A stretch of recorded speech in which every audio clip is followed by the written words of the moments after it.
And welcome back, everybody. Howdy, howdy. Let me do one more thing. Bam.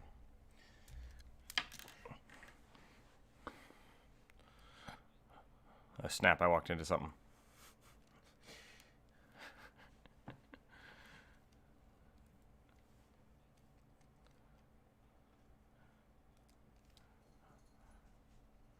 I'm gonna go ahead and hold on a second. No, go ahead and finish your story. I'll just jump over here real quick. So, welcome back, everybody, to the Rookzer0 live stream. I am as back. It is July 4th today. No, it's not. It's August 4th. Wow, I lost a whole month. That was weird. Today, we're in Aggie software. Today's a free draw day for me because it's Tuesday. It means I don't have to do any dedicated work. It's a personal day for me. We're going to draw some slime girls because that's what I like and I want to do it.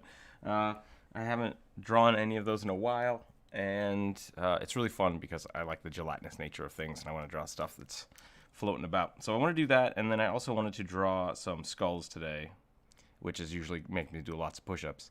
So we're going to draw skulls, we're going to draw masks, and we're going to draw slime people. I think those are my three objectives.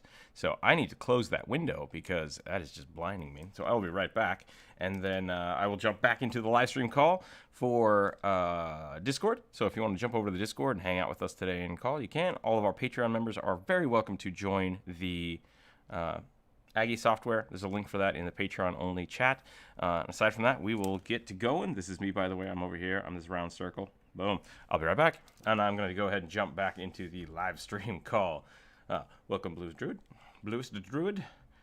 Welcome, Drew. There we go. I did it. Haha. I'm going to jump back over there. Yep. Be right back.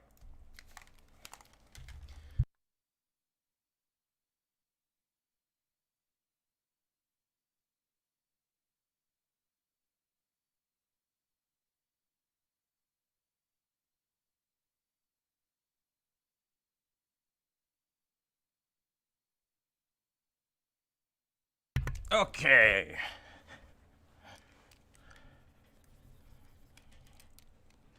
All right.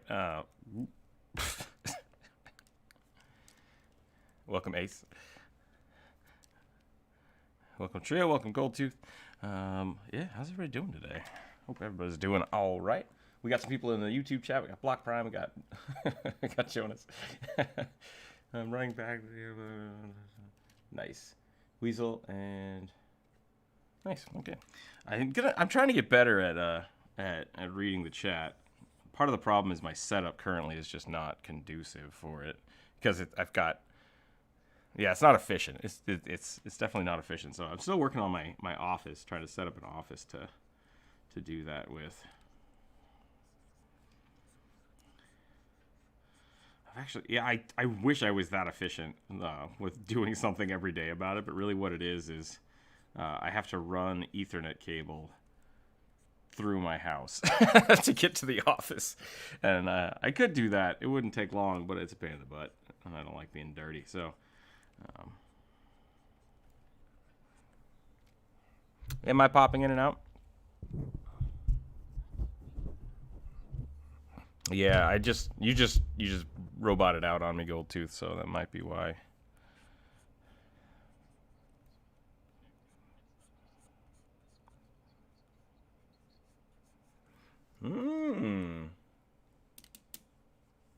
Oh yeah. There's a big hurricane, isn't there? I hope everybody's staying safe out there. Please let us know how that goes. What is that supposed to mean?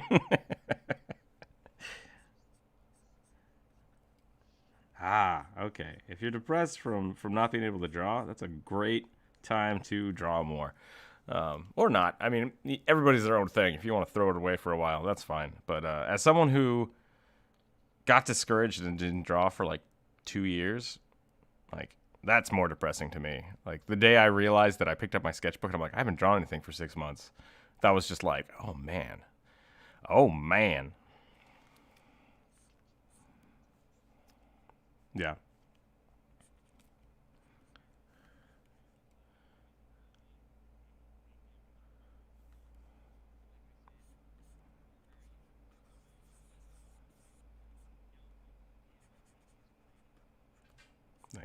That's pretty good. I draw the same pose. Let's talk about D&D and revenge. Let's talk about revenge. I think revenge is a great equalizer in D&D.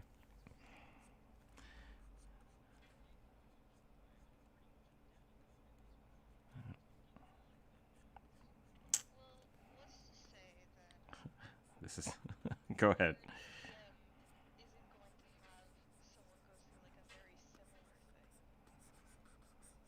Yeah, what about the dragon that you kill? Like maybe they've got right. Oh, I misunderstood. I thought you were going back to kill a black dragon. I just blended what you were talking about and the YouTube chat because I'm a pro YouTuber like that. That's how I. I think Block said that he's fighting a black dragon tomorrow.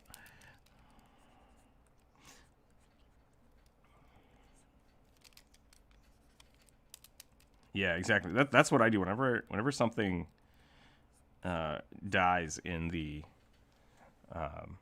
in my campaigns. Like that's not just some random mob.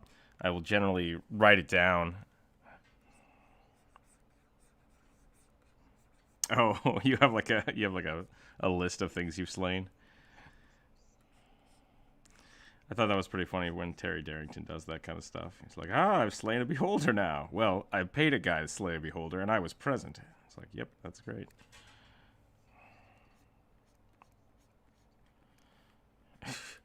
But I like writing that stuff down as a DM because of basically like future possibilities. So if if I throw an NPC in there and the party ends up killing them, it's like, cool. That person was supposed to go back and talk to somebody in a day, and we'll see what their party then does. And it's just like I think that kind of information gets a little lost in most D&D games because once an NPC stops existing, they just stop existing. My desk is rattling again. What the heck's going on here? Come here, you. Nope, that's the wrong way. Yeah, I got loose bolts. There we go.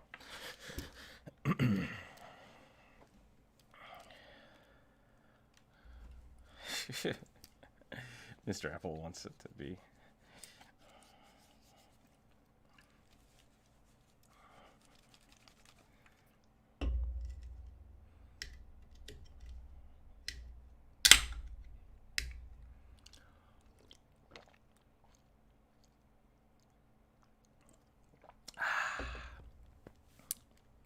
I don't know what I've done with the slime. I've basically just drawn a really buff girl. Oh, hell yeah. Look at those muscles.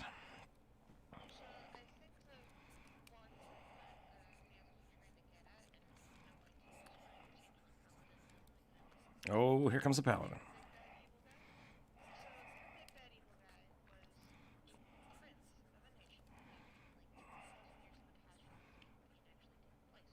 Oh, damn.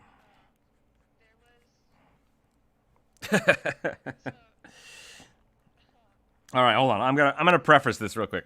One, I have to turn you down, Ace. You're like really loud today, which is super weird because I'm still at 200%. We talked about that a week ago, so it's finally fixed. Apparently today is D&D Talk About Your Campaign Day, which actually I'm okay with. So I won't be talking a lot. If you're in the YouTube chat, come over to the Discord, and we're just gonna be talking about D&D stuff. So I'm gonna be hanging out, drawing stuff, and listening. So yeah, go for it. Okay, go ahead. 10,000 years in the past.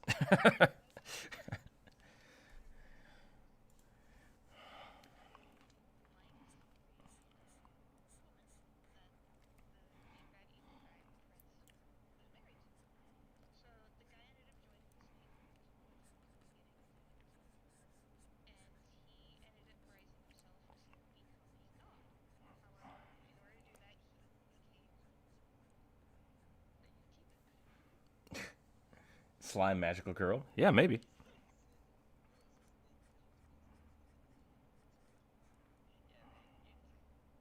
Leonte.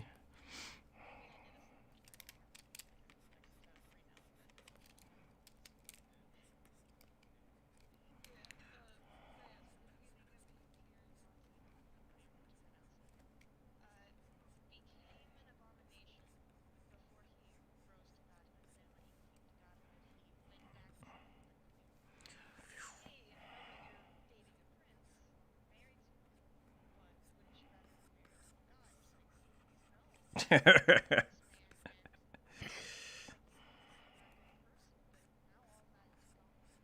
think it would have been more interesting if they'd just been like, hell yeah.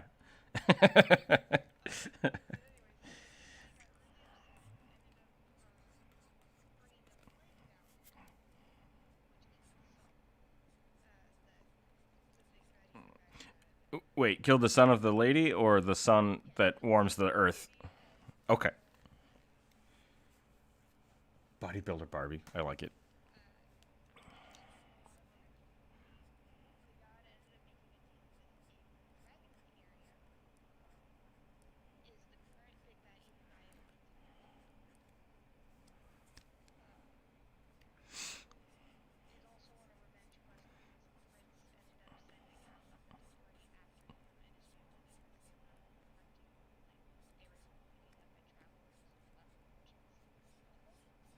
Whoa! What? I gotta pause. I gotta pause for a second. So I got that the queen says no, thank you, Senior Deity, and then revenge happens. How did they get to murdering dragons in the forest and killing people? I admit, like, okay, so they went to the desert. Who went to the desert? The king? Just the dragons. Oh, the dragons are the ones killing people. Okay. Got it.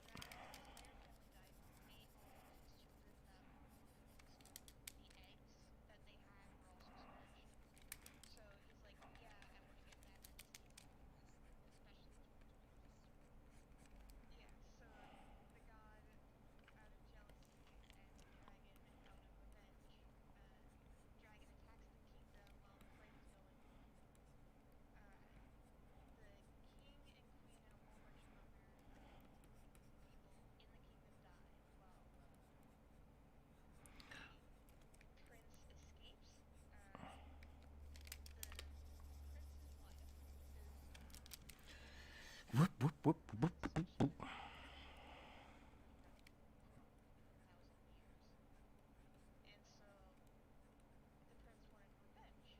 Oh, wait, so the prince is. So which prince died? Were there two princes? Okay. Oh, the king died. Okay. Gotcha.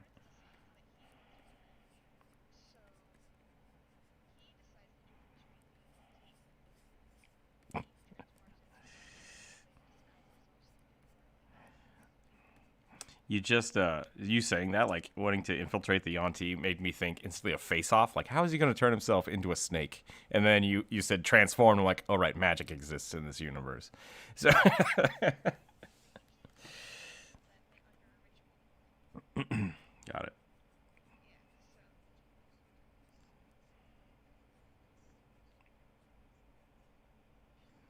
Yeah, it's like it's foam core and felt. It's like, I am definitely a snake, and they're like, that's not the weirdest thing that we've seen. Go ahead. Um,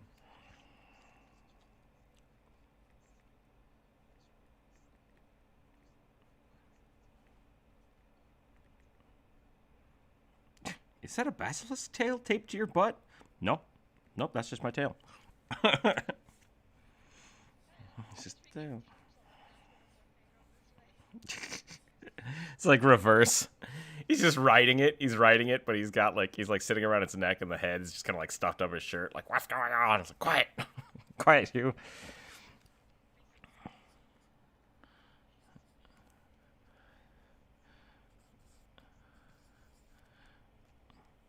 It's like one of those horse costumes, except the back half is just like a basilisk like crammed in there, like ah.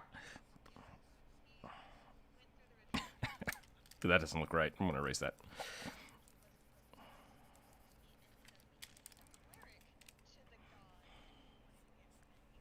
Ooh, that's interesting. That's some spiteful religion right there. Like, is that possible? Well, okay. Can you become a cleric, or can you become? Are you talking like they actually took classes in cleric and they get power from that deity? Oh, that's dope. I like that. The spiteful cleric.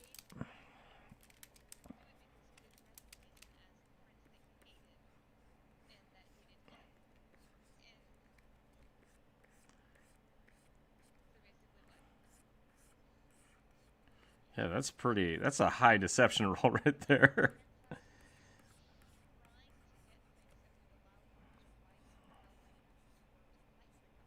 To be fair, though, like with the story you're telling me, uh, it honestly sounds like that's normal. Like I feel like there's a lot of Yanti that are just like, I'm gonna join this snake cult out of spite and try to kill as many people as I can. And the snake god's probably like, yeah, that's cool, go for it.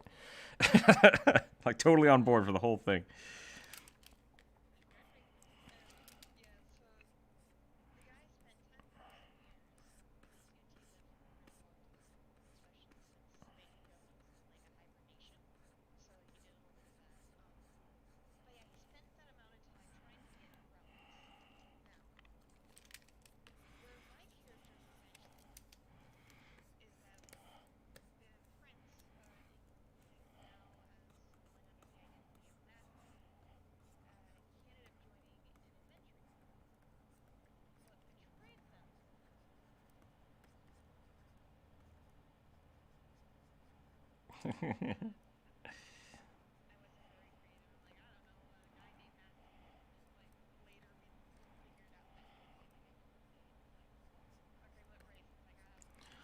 Why? Wait, you named your character before you picked it? That's some hardcore creative flexing right there.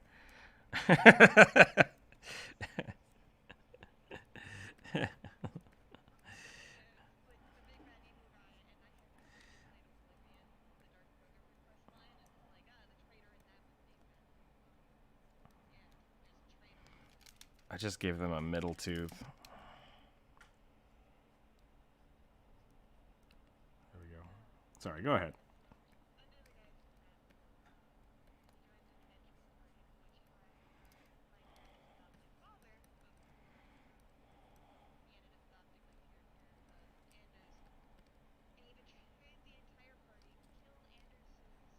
Let's do this.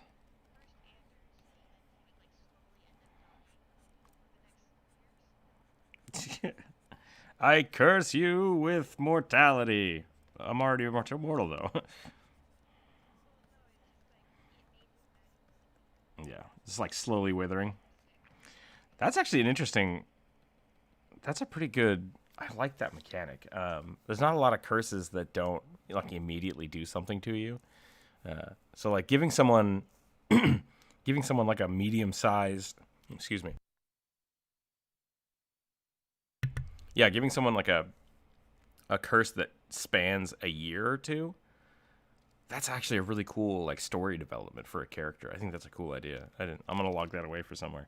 So go ahead.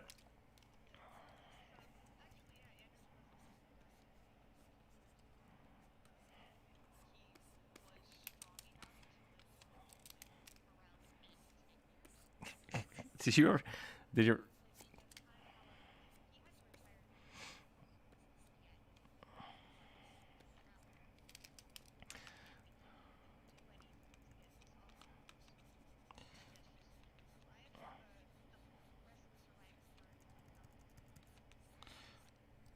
I don't know if anybody's watched. Oh,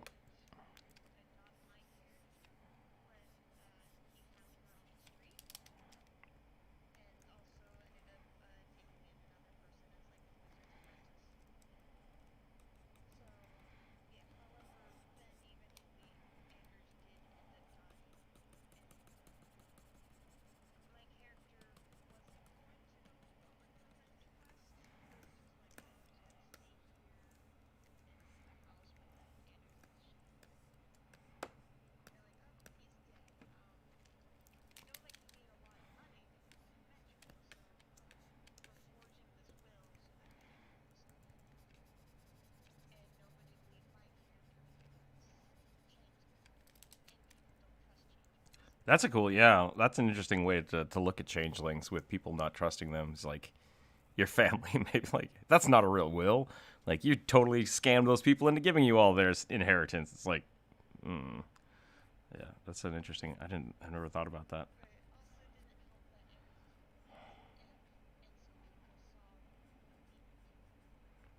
He's a demon. Oh, watch out for those demons. Bummer.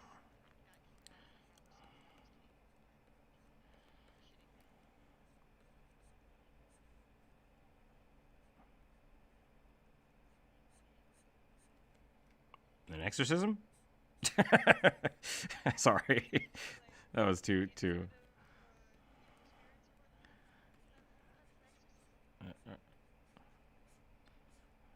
Exercise. Okay.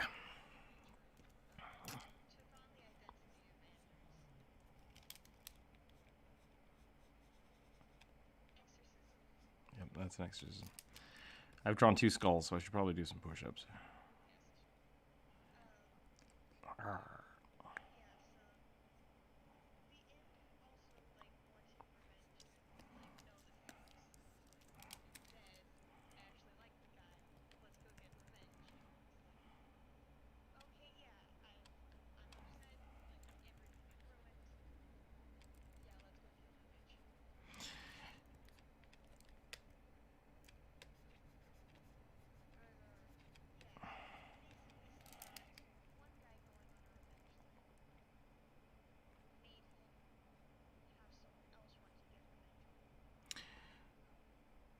I'm going to be honest, I totally forgot what we were talking about until you said that.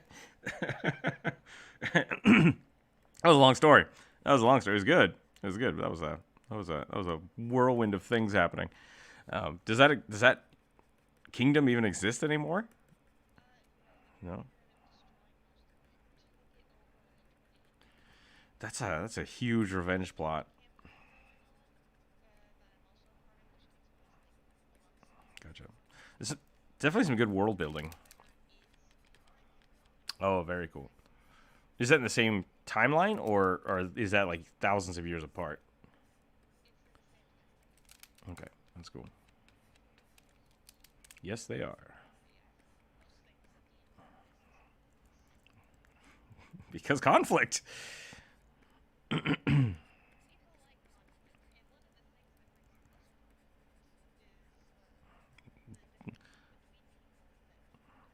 Violent disregard for other people's autonomy. Nope, super bad. It's supposed to teach you about things.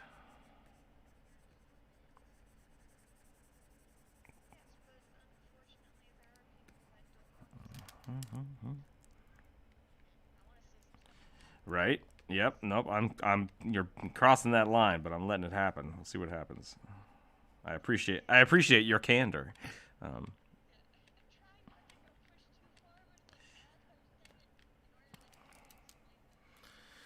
All right, Jonas. How do I make this more bubbly?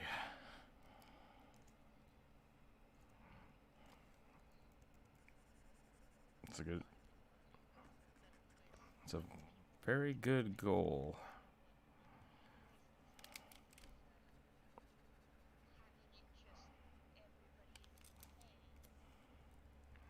First off, this nose needs to be over here. I'm going to put that nose over here.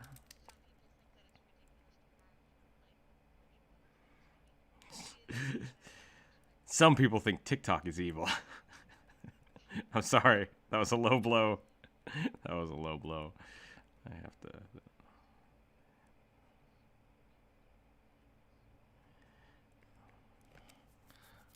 I'm just like, I'm flecking the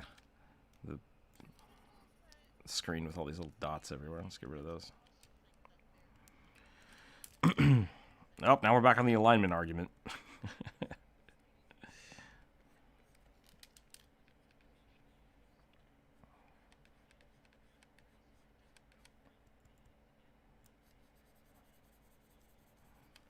Well, the question is whether or not it's offending a person or a people. I think cancel culture is kind of dangerous, but at the same time, some people need to realize that the shit they say is affects more than one person. So, rule number 1. I'm losing my voice today.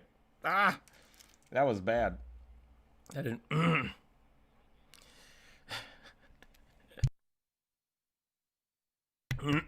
Stupid allergies. So,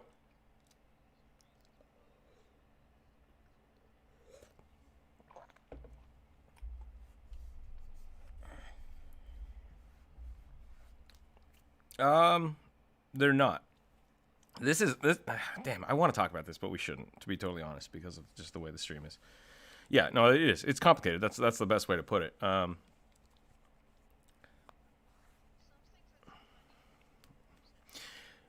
Yeah.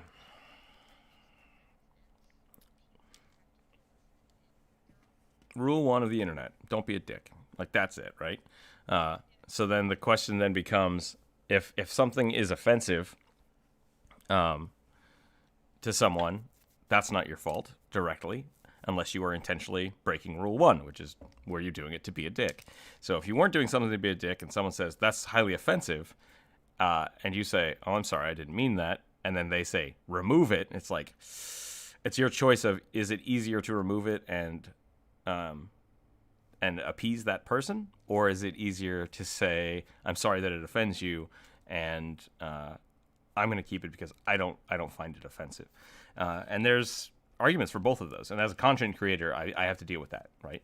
And so I have drawn some things. Prime example, some the ASMR video I did. Some people were like, "Why is she showing thigh?" And it's like, because that's awesome. Like, it's just, I like it. It looks cool. She's a paladin wearing sexy armor. It's like, yeah, I wanted to draw a sexy paladin. That was the whole point of that video, was to draw a sexy paladin. And so I kind of did. Like, that's the point. Like, I kind of did put her in bikini armor. And some people were offended by it. Right. No, I actually gave her some real armor, and I did some things. But, like, for me, I wasn't doing it intentionally to offend anybody. And some people got offended. And so a few people, like, on Reddit did come up and say, "Hey, you know, like, why is it okay to do this kind of stuff?" To which my response was, "I'm sorry that I offended you, because I didn't mean to. It was not something I went out intentionally being like, yeah, this is great." I drew that in a way that I thought was respectful enough for me to share with people, and was something that I'm proud of. So if people don't like it, I'm sorry. And if I've lost you as a fan because of that, I am sorry. But if it's something that is blatantly wrong, if I've done something blatantly wrong, you know, I want people to tell me, and I will take all of those seriously, but I do have to make a decision on those. And so with the ASMR video, like I said, I did something that I thought I was proud of and I was happy with, and that's it. Like, so I'm not going to remove it. Now, if I did something unintentionally that was very offensive, I would probably remove it, and I wouldn't blame them for being offended. I would blame myself for being ignorant in that fact and being like, "Oh, I'm sorry, I will remove that. I didn't realize." So, so with the orcs, and this is kind of the thing with Blizzard, is there is, it's not just one individual, like people on Tumblr, that are mad about the orcs being the way the orcs are, because the orcs have always been depicted in the same light, and with some, shall we say, resemblances. So, like, even in World of Warcraft, like, you look at the trolls, they have Jamaican accents. You look at the dwarves, they have Irish accents. Like, there are always real world analogs. And so the problem is, when you have those analogs, whether they be intentional from the creator or slowly depicted over time by the artists, those build up in people's minds, and then the context changes, and people start realizing those things. And a good example of this is with Mabim Bam and the Adventure Zone, I guess, with Taco. Taco was supposed to be a funny little wizard, and Justin named him Taco because he thought it was funny. And over the course of the series, they people had just started thinking about Taco as a Latinx character. And it wasn't something Justin had intended, but it's something that had happened.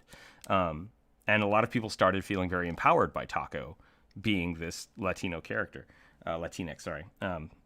And then all of a sudden, when they wanted to reintroduce, spoiler alerts, by the way, for Adventure Zone, if you haven't watched it, please walk away now. When they introduced his sister, wow.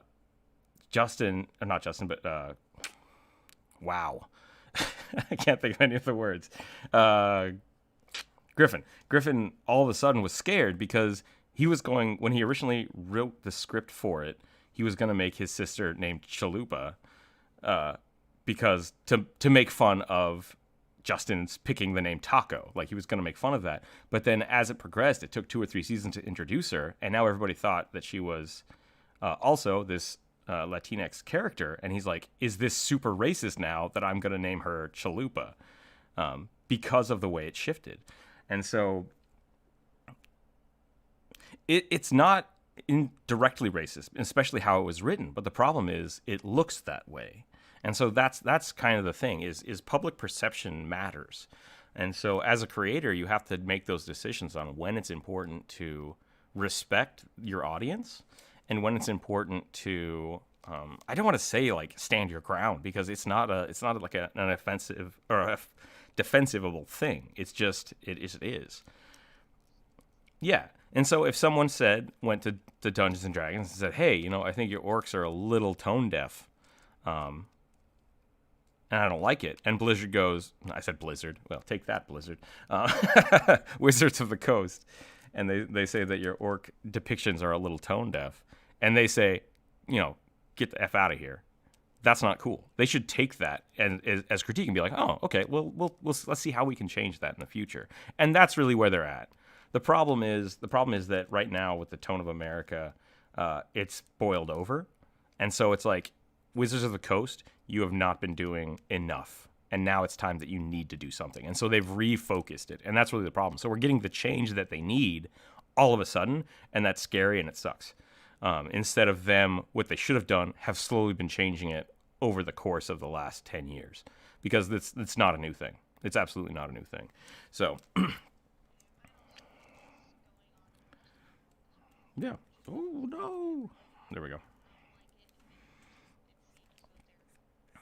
Yeah, it's not like I said, it's not a new thing, and I think it's it's just at a point where things are being forced to change, and that's scary.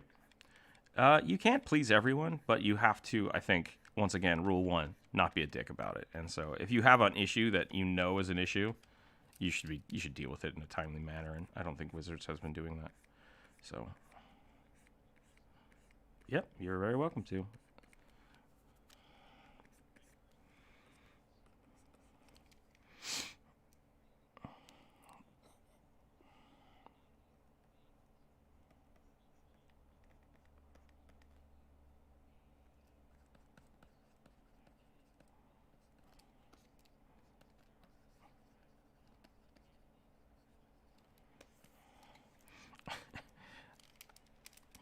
See, now that's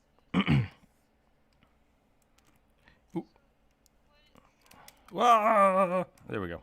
I just erased a whole bunch of stuff on accident. Sorry.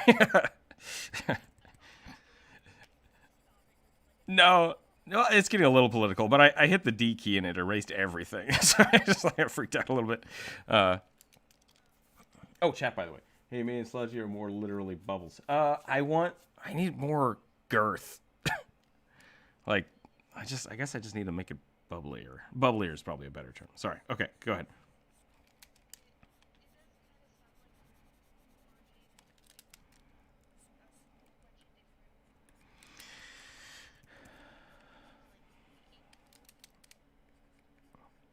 Yeah, I mean,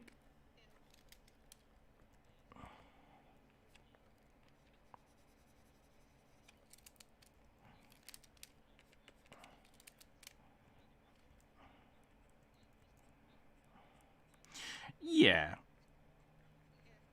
I mean, we have the Karen memes, which are, I would say, spot on. But I've dealt with a few of those this week specifically. But once again, they're not always the same person.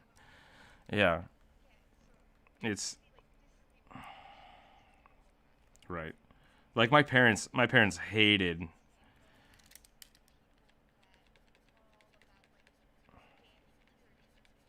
Right. Yeah. My parents hated anime when I was a kid because really the only thing that was there was like Sailor Moon and Dragon Ball Z. And I remember having to wake up and sneak downstairs to watch. Once again, I did not have a 2-story house. I don't know why I keep saying that. That's such a weird colloquialism, like sneaking downstairs. I snuck down the hallway because I lived in a tiny house watch Dragon Ball Z, and my dad was constantly like, I don't want you watching this. It's too angry. It's just a bunch of people yelling at each other. And I'm like, no, it's not. It's great. And then later in life, I'm like, most of DBZ is just people yelling at each other. Like, there's not even actually a lot of fighting. It's just yelling. So my dad was absolutely right. But because of that, like, it very much was, my dad just didn't like me watching anime because he didn't feel like it was a good use of my time. And he was probably right, to be totally honest. But at the same time.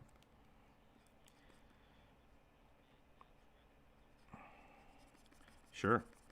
But so, I mean, even at the point where you're at right now and you're upset about these people being upset, it's the same thing. Like, it's you seeing people trying to change your stuff, and they see people trying to change their stuff, and nobody likes it. Nobody's happy. So I think, once again, if you follow the rules of don't be a dick on the internet, a lot of that goes away. Because you can definitely say, man, I don't like this, and I'm not going to partake in this. Done. Like, that doesn't offend anybody. If you're offended by someone else being upset about something, well, then that's your problem. Now, when they start trying to force things, then they've broken the first rule of the internet. And it's like, you just let me do my thing, and you can do your thing. Why are you trying to force this issue? And so that, I do agree with you. Like, that kind of, that's why cancel culture I'm not a big fan of, because it's like, unless something is physically affecting other people, I shouldn't say physically, it has its place. It definitely has its place, and it can be. Yeah, and so if you're just offended, that's one thing. But like, if it is offending, see, it's such a weird thing. It's not something that can be said one way or the other. It's a very large gray area. So, and that's why political talk on the internet is hard to do and not really worth it, because it's not something that I don't have a fast and loose answer. Like, it really is on individual basis. Yeah, should be a discussion. Should always be a discussion.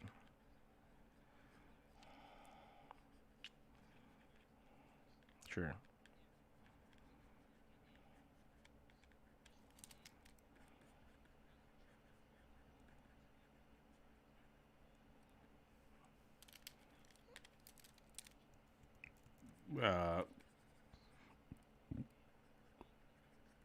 Yeah, why not both? Actually, that's a good thing.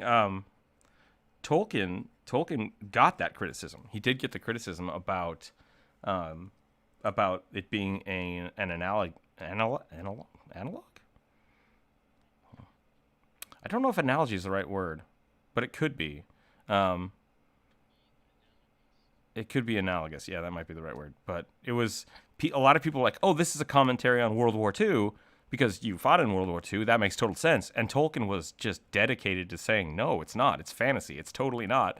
But like, in retrospective, it kind of is. And a lot of people have argued that the way we write and the way we develop stories is always based on our environment. So I think Tolkien, while he didn't want to say that, like, yes, this is based on my reality, because he was trying to basically be escapism, which is totally fine.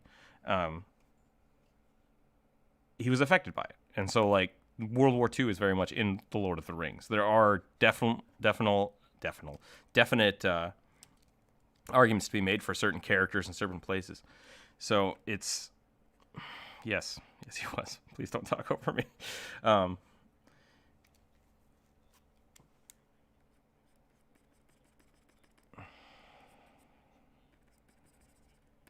Sure. Oh yeah. Yep. Take care of that. Everybody out there who's dealing with the storm right now, please be safe. Be careful. Yeah, America's getting hammered a little bit. Yep. Not as important as some other things on the news right now, apparently, because it's not something I've heard a lot of. I guess I don't watch the news very often. I kind of.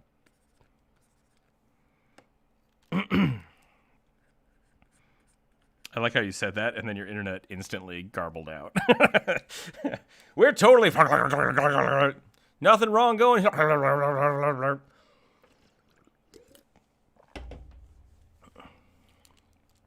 I was just looking at some of my old pictures, and I have the... Actually, let me start over. I have the opportunity... I'm going to make some more stickers today. And I was like, oh, I should do the slime sticker today. That would be really fun. And then I opened the slime picture, and I was like, this picture isn't that good. I'm kind of upset with it. So, because I did that slime almost a year ago. Yeah. So I kind of want to, and I was updating the picture yesterday, and I was like, I should just start, redoing some of my stuff on stream. That would be fun. So, kind of looking at it, kind of thinking about what I want to do with the touch-up. I was also, if you want, I can drag that picture in here, and then we can both draw on it, if that's something you're interested in. That could be kind of cool. Yeah, let's do it. Yeah, right? I don't know what's going on. I don't know if it's the allergies or what, but man, I cannot breathe today.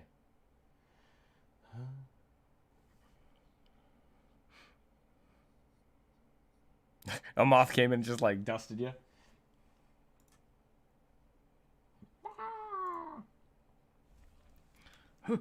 Just right up your nose.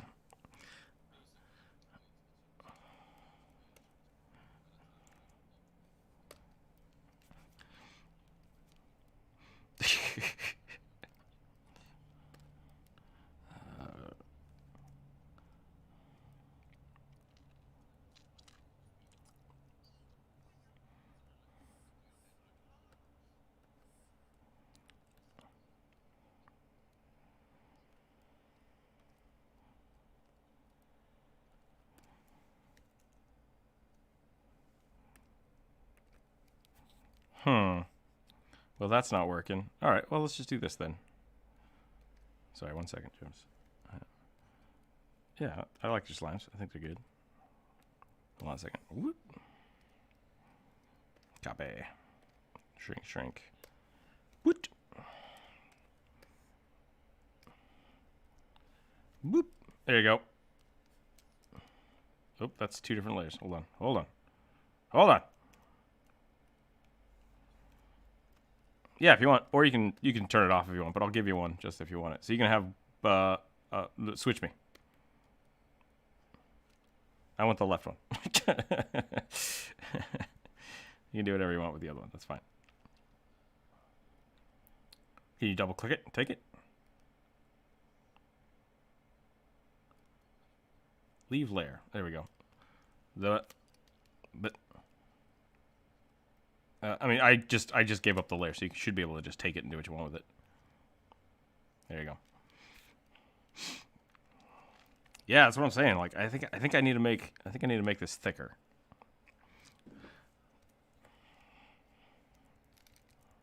Gross. No, I don't know what that means. That's fine. I like my marinara thick, like I like my pizzas. No, that didn't work at all. I don't know. I like my coffee like I like my marinara thick and tomatoey.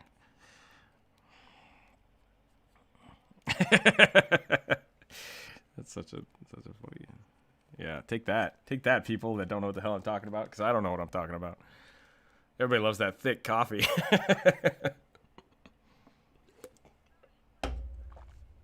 Oh, geez. There we go. We're back. Okay. Yeah, tomatoey coffee.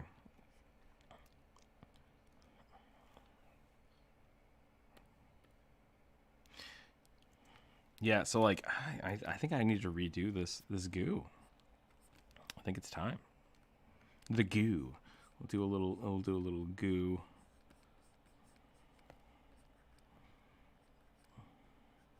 Get some hip bones in there. Oh man, you went like right off the hip. Oh damn, that looks good. There you go. Jonas taught me something today.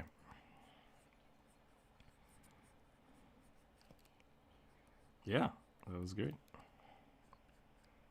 They have. It's not. I mean, that's what the Warforged are, basically. No, I mean, it's just not. It's not. Artificial intelligence is important in our universe because of how we use technology and how we're advancing, and the fact that we haven't done it yet. In fantasy, it's not a challenge.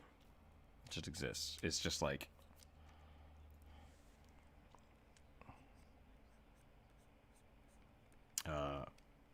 In relation to what? APT in references? No, I mean, can you repeat what your question was?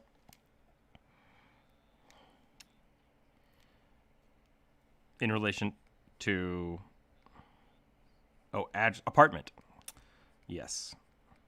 So you would put down the address, and then your apartment number is this, yeah.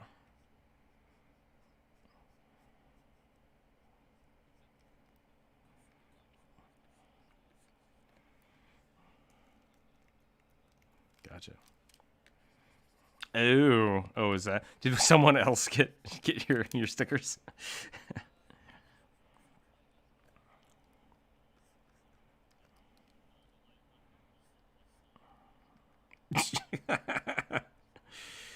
You know, okay, so that sounds really funny. I've lived here for about 5 years now, and every now and again I have to stop for a minute and like look for mail and be like, is that really my address? That doesn't sound right in my head. Why doesn't that sound right? And then I look and they're like, oh no, that's right. Okay.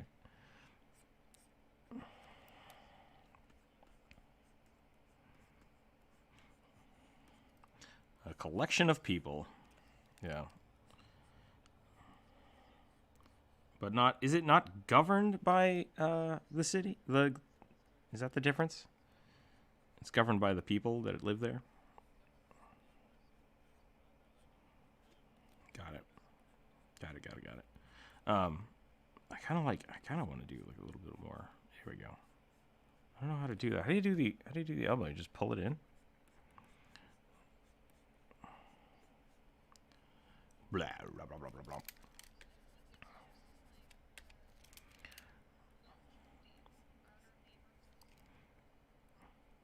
I think it's outside of the city limits, but controlled by... Ha ha ha ha ha, I'm all powerful. No, it's not really good. Yeah, that's the thing. It's like, I know where you live. It's like, I don't actually know where you live. I just have it written down somewhere.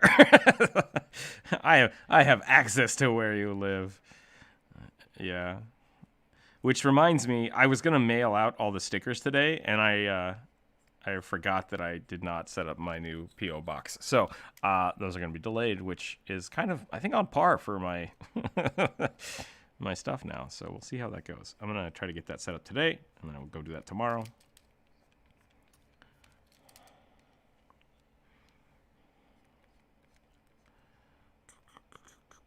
Good. Good.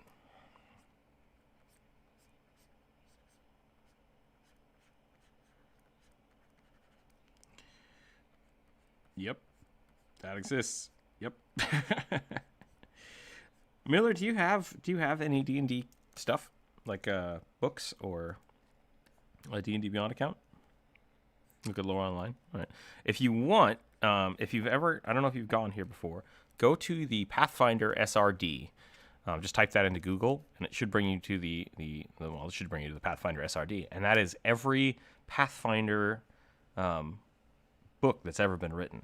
So that is the biggest collection of basically Pathfinder / 3.5 compatible stuff, including all the third-party software. So yeah, they have some pretty cool anglerfish people there.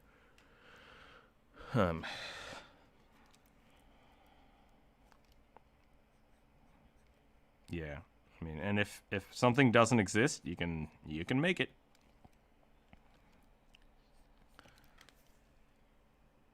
You hate game theory. You hate game theory, the YouTube channel, or you hate game theory like actual game theory? Because, I mean, that's a...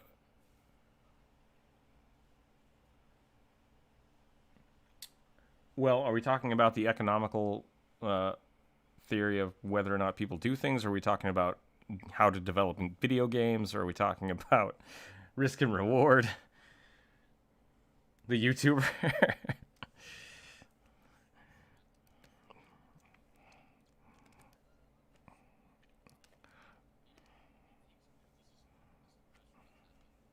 Does he?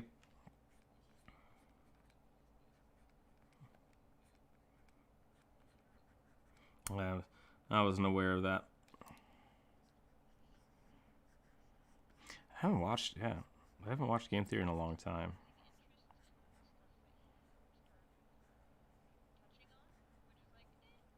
Yeah, he kind of.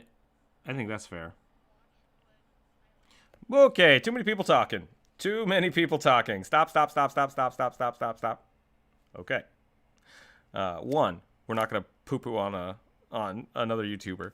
I think it's fair to say I think his stuff changed, right? Um, yeah, he started doing other stuff.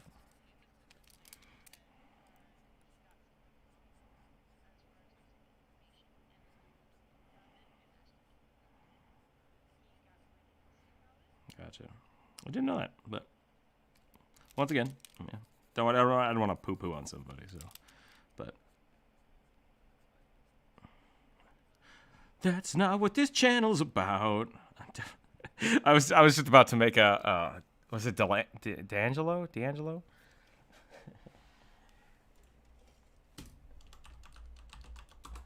Right? No context at all. That's a really good point, Trio. Like that was the great.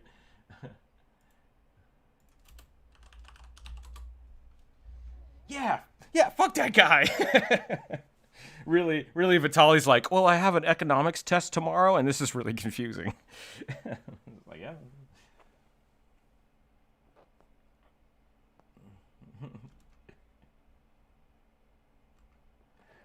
I think Sierra knows what I was talking about. I made a quick comment. I can't remember his name though.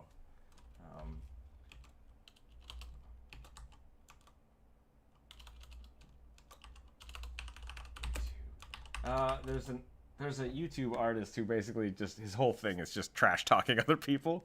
I thought it was D'Angelo, but that's not right. It's Wallace. That's right. Okay.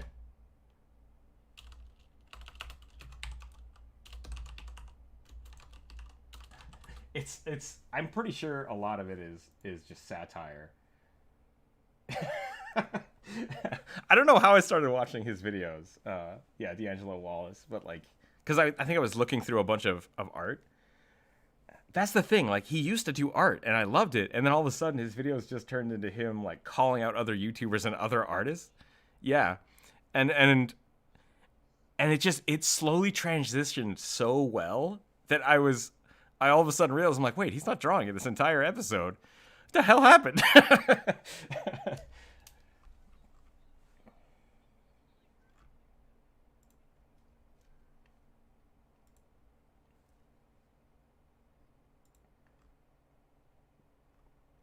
Yeah, but I think he's created a character for people to kind of hate it, and it's funny. It's funny. I've like I've I've messaged him a few times on like in comments, and he's always responded to me in nice ways. So it's like, cool, great on ya. I hope your channel's doing great. Definitely not my style. Definitely not my style of YouTube channel. So, see, that's so good. That curve right there, like that's perfect. Like it matches this. I gotta figure that out. I'm very set on my rib cages for some reason. Like it's just something that I draw the same way a lot. That's kind of what I need to get out of. Just draw a big triangle. So, and then I like this. I like this like overly like this shoulder meat. That's not anatomically correct, but it looks great. It looks so good. So I think I'm gonna try to steal that. I'm gonna try to see how that works.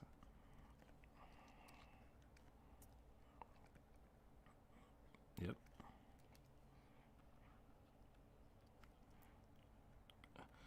Well, okay, hit me.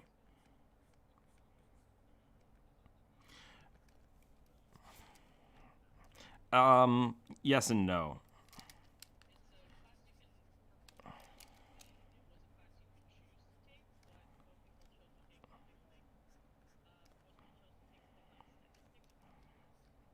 I've taken all of those classes.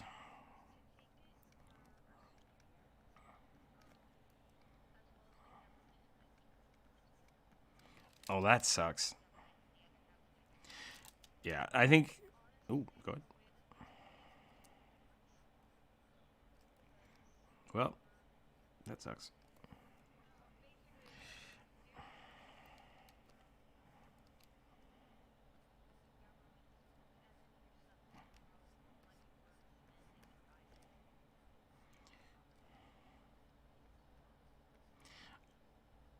So, yeah.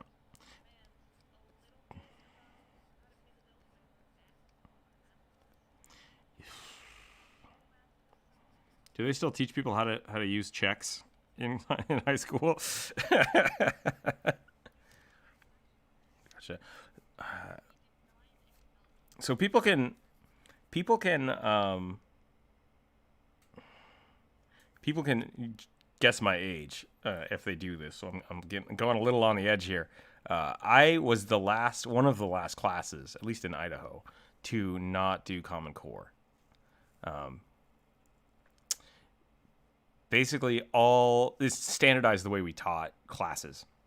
I think I actually had the option to do it or not, or it was weird. There was a weird transition time that I was kind of in the middle of, and no one knew what the hell they were going on, and so my class just kind of got royally screwed over because everyone's like, meh, whatever, teach them something.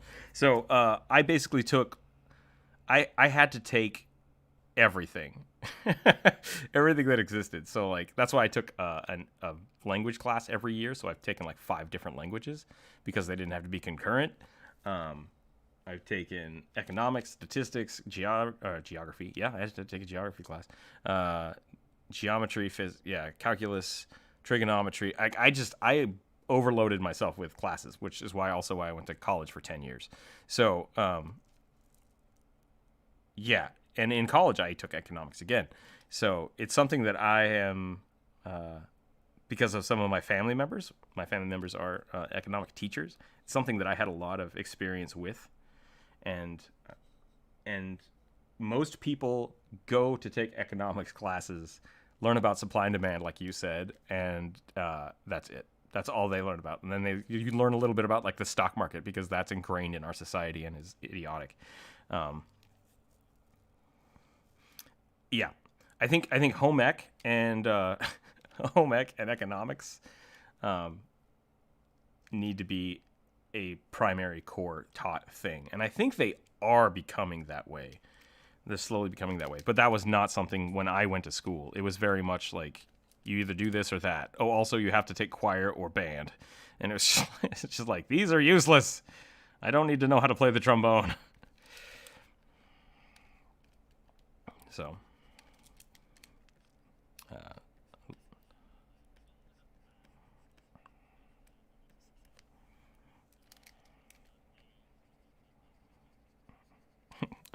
Please choose the trumpet or the clarinet.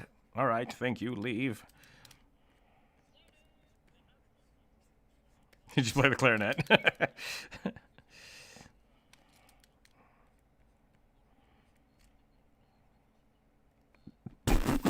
What? How do you have a brass band without any brass? Oh boy.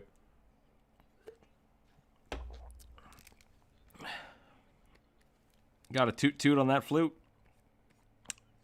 I don't know if that's appropriate.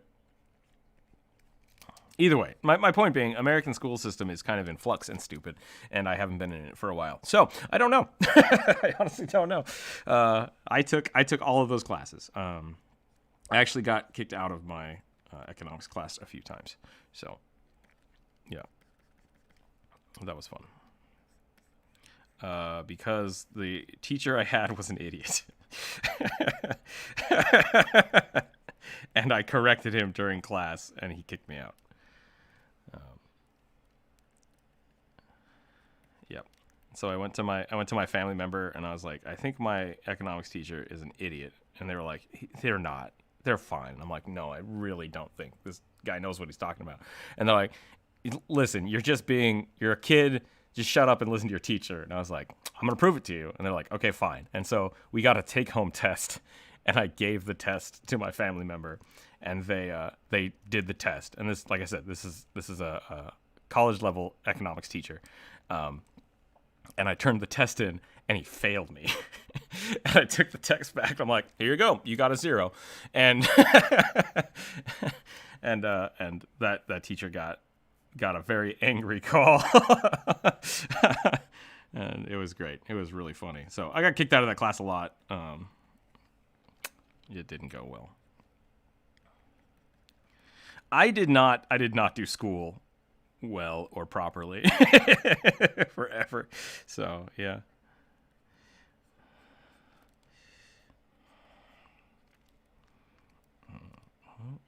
Yeah, I hated high school. Hated high school a bunch.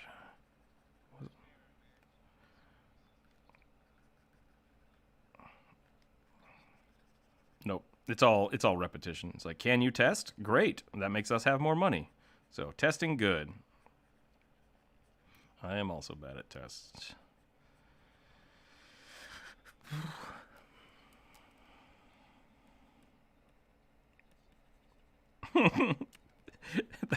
That's a good point. That's a really good point. I actually did that too. I used to get yelled at in my math classes because I would just finish my homework before class was over. So like the teacher is explaining it on the board, and I'm like, I'm done with the assignment. Can I go? Can I just leave? And so I never had homework in any of those classes. And classes where I did have homework, I just didn't do it because I was like, I can still do this, and like maybe it's because I could do the math to figure out what the grades were worth, and just like equaled it out. No, I was pretty good with math. It was that or I would be drawing, so I think they were okay with me doing homework as long as I wasn't drawing.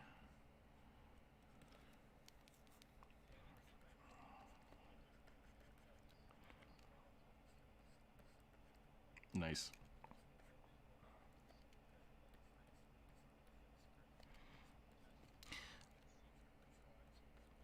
That's dope.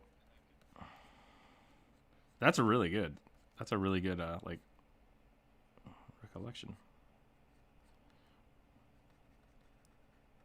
So I'm kind of the opposite. Like I can take notes really fast and then they are useless to me. Like I look at them, I'm like, I don't know, whatever. So I kind of got through a lot of school by memorizing fundamentals. So whenever I got to something that I was supposed to have completely memorized, I'd have to figure out how to do it every time. And that's why I'm really bad at tests, because while I can get the answers, it takes me longer because I don't remember the exact thing and I have to backtrack. But when it comes to things like trigonometry and geometry, that's really easy to do because everything is based around the shapes. And so if I can redesign the shapes, I can usually figure out the answer without having to do all the math, because I can just break it down. So I got through a lot of calculus by doing that kind of stuff. And my teachers were like, I don't understand how you can do this, but not these other things. And I was like, my brain no good. I don't memorize well. I'm just really good at figuring stuff out. So mostly, yeah. I did not give a crap about engineering, physics, or chemistry. To be fair, chemistry is not bad and it's kind of fun, but not when you have to wake up at 6 in the morning to do it. Okay, I need to do 10 push-ups because no, I'll do it later. I'll just write it down. 10 push-ups.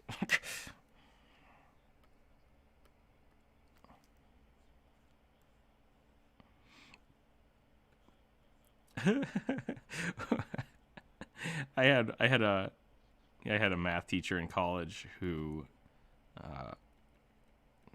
she was actually really, really, really good at teaching, but the problem was that she was not very fluent in English, and so she would start talking and go and go and go, and then everyone in the class would just kind of like stop and stare at each other like, wait, what?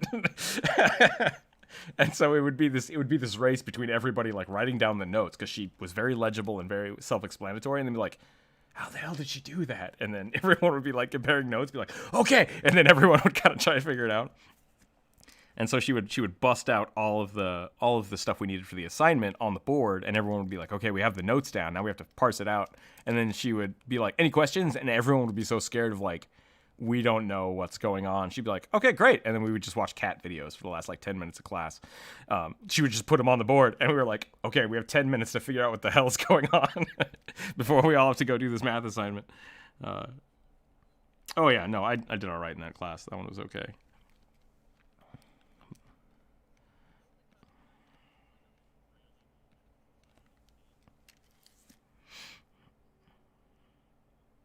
That's weird that that's a class. That's super cool. Yeah, see that's the thing. Like vocational classes, I think are something else that America is kind of lacking in, because we.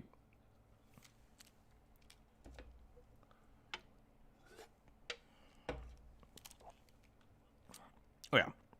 I know my mother was a seamstress for a long time, so that's definitely, it's one of those weird things that if you know how to do it, you know how to do it, and other people are like, "This is wizardry," and you're like, no, it's just a sewing machine. Like, what's your issue?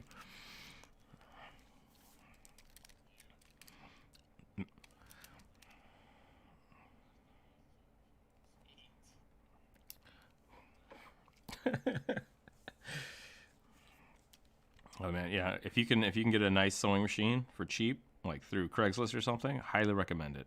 Highly recommend it. Something very useful to have, especially if it's strong enough to go through leather. Oh yeah.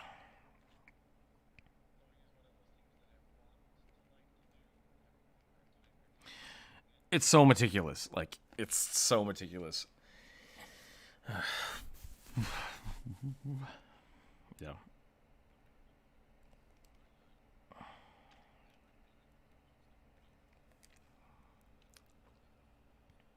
That's pretty good. I dig this. Yeah.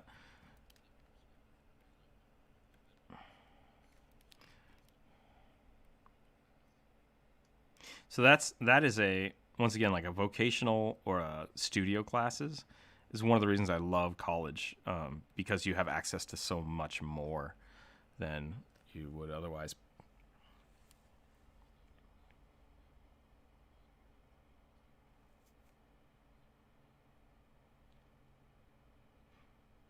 I'm really sad they don't teach shooting in school anymore. Uh, in Idaho, that was something they got rid of like a few years before I was there. But like hunting, fishing, all of that used to be part of the curriculum. Um, yeah, super weird. I think, I don't know. Yep, school systems are weird. I wish, I don't know. I had decided when I was very young that I wanted to be a cartoonist, and then when I got to college, I decided that that was a bad idea. And then I was like, I'll become a doctor. No, a journalist. No. And then it's like, I guess I'll do this other stuff. And now I'm just a cartoonist. Like, it took me 20 plus years to figure it out. Yep, it's a wild ride. It's a wild ride.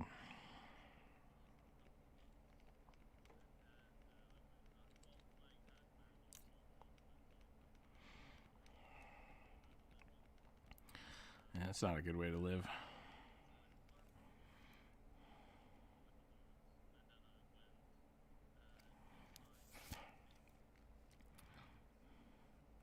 It sounds like you have a very, very different school system, which is kind of dope. Um, I think maybe we should talk about that someday.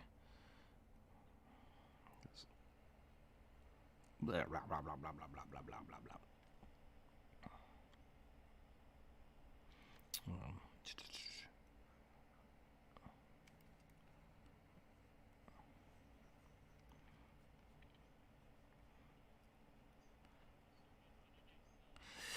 no, I did actually. I started editing the audio.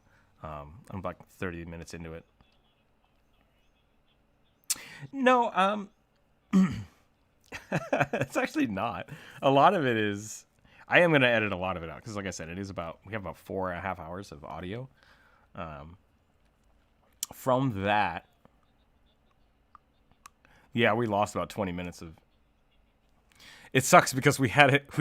For some reason it started recording, and we got to a point where, what did you want to say? It was really funny. It was like, oh, the thing you have to do is you have to practice. And then it just cuts to, oh crap, I wasn't recording. And I was like, how did it just stop? Why did it just stop? I must have slapped the keyboard or something on accident. Um,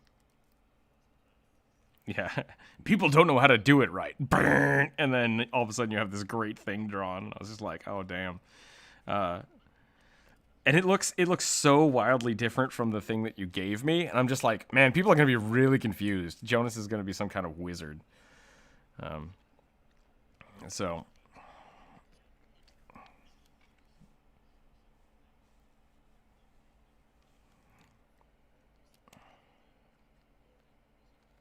yeah, I have a way to fix that in there, so we'll see what happens. But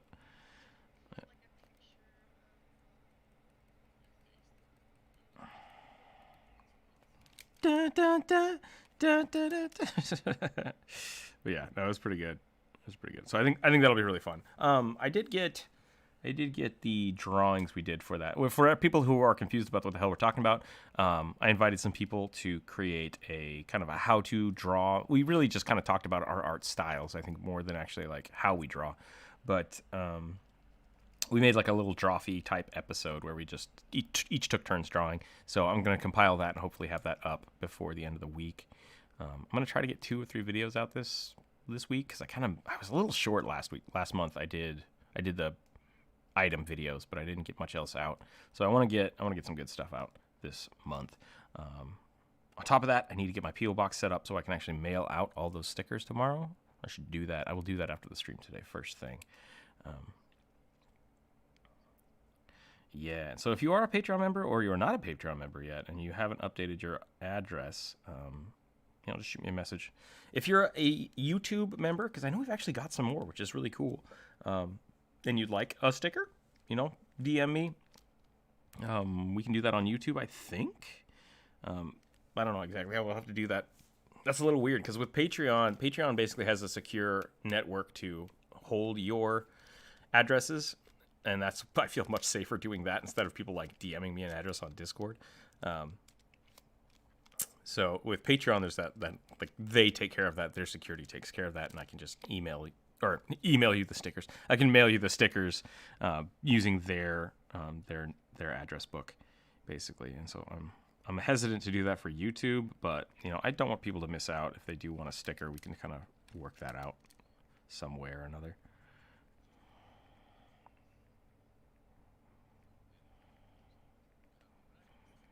Yeah, just first you draw a circle and there's an owl. That's really what it feels like. Yeah, first you draw Picasso and then you erase it.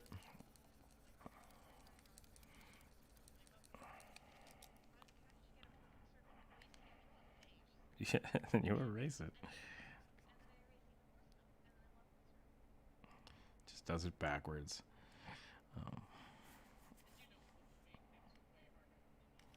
Oh, yeah.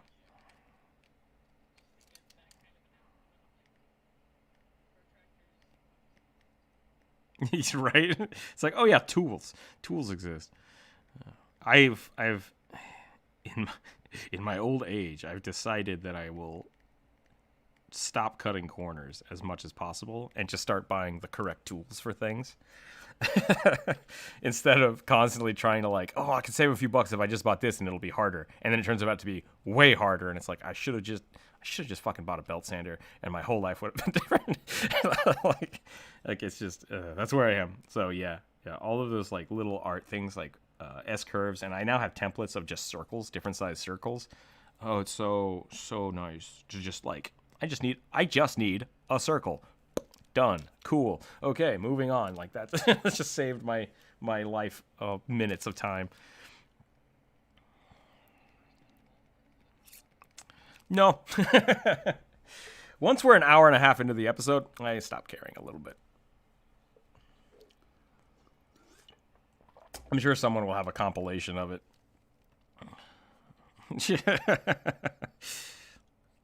Sorry. That was a conscious decision I made to say that because of how passionate I am about buying the correct things now. So, yeah. Once again, not for children, but yeah, I'm okay with that.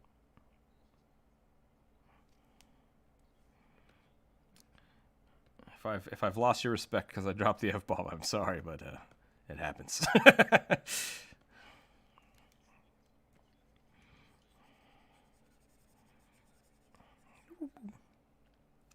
I like how someone just left. I'm sorry about that. You can't be making those words. Like, ugh. Yes, I can. I doubt it.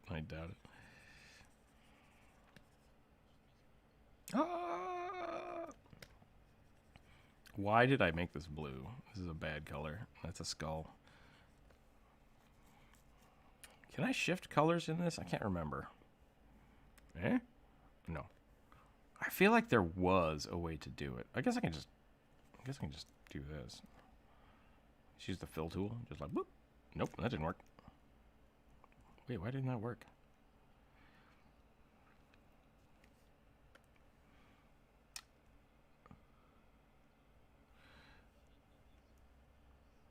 There's a storm happening, so he's worried that stuff's going. Wait, where is this? Who asking for weeaboos? Oh, got it.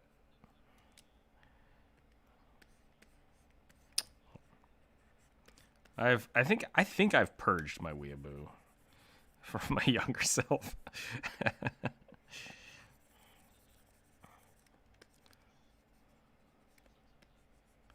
Oh, maybe don't say it. Think about it. Think about this real quick. You preface this with, this could be really bad. Should you say it?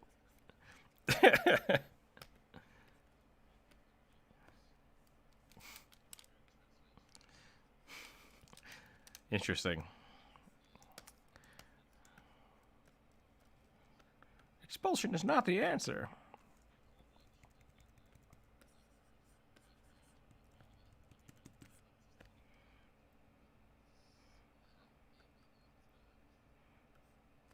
Density? Oh, that's so much better. So much better. All right.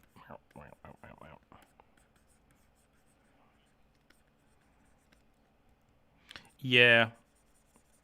Yeah. I don't know why I did this in green, but I did, so whatever. Can I adjust it this way? Oh, I know how to do this. Okay, check this out. I'm gonna make a new layer, and then Jonas, I'm sorry about this. Hang tight. Oh, good, you're on top. Clipping mask. Bam. All right. And we will drop the opacity on that.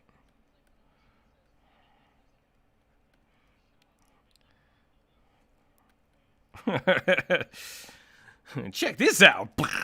Never mind. Please hold. Something I did with the ooze, which I guess I can show that off a little bit. This layer? Yeah, this layer. Whoops. There we go. There's not a lot of line work here. Like you can see, this was very much like a proto drawing I did. You can kind of see where I darkened the lines up, but then a lot of it over here got washed out because I did a lot more painting. There's no lines on the stuff inside here, and you can start seeing the hash marks really just around here. And I think this is one of the first videos where I started doing that with color. And so you can see a lot of over here doesn't have it over here. So this video specifically was kind of where I started like, I can do a lot of cool stuff with some of these things. So fun fact. Yeah. Thought I'd put that out there.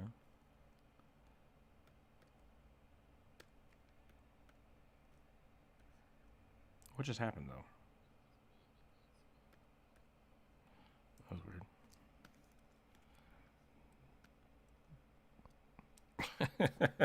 Crush the baby man skull. It's like, where's the comma in that? Is there a comma? Is there a comma in that sentence? I'm gonna merge this down and I'm gonna break it. It's gonna be great. Oh.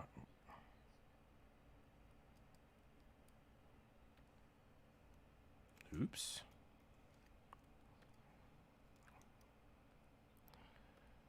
Once again, we don't need to be trying to outdo each other on weirdness. Not something that I enjoy or encourage. I was watching John Oliver last night, maybe the night before. John Oliver is like, in my opinion, one of the best self-deprecating comedians. and I talked about this before because I don't really like self-deprecation as a joke, but John Oliver does it in such a subtle, clean way that I really appreciate it, and I think it's really funny. And so I felt kind of like a hypocrite when I realized that. I'm like, that was a really good joke, but it was very, very self-deprecating. And I'm wondering if I can find a way to kind of talk people through that about why it's funny. But then I'm like, I don't need to explain humor to people. So there's definitely a place for that, but I think there's also people need to understand kind of why I don't like that kind of stuff.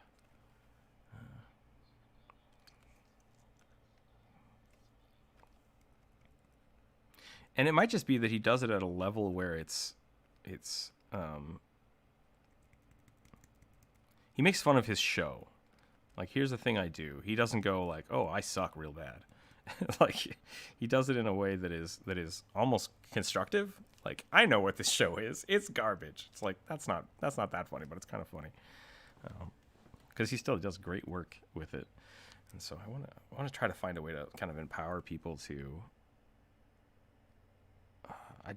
I hate that I have to say to people, like, please don't make that kind of joke. Like, I don't want to see you tearing yourself down like that. I don't like it. I don't like that I have to say it, but I also don't like that they are doing it, right? So I want to find a way to let people enjoy their type of humor, but in a way that is constructive. And I think a lot of self-deprecation isn't constructive. I guess that's my argument. And it's the same thing with art. Like, there's a level of being critical of your art, and then there's a level of just really, really being self-deprecating about your art in a way that is not healthy. So,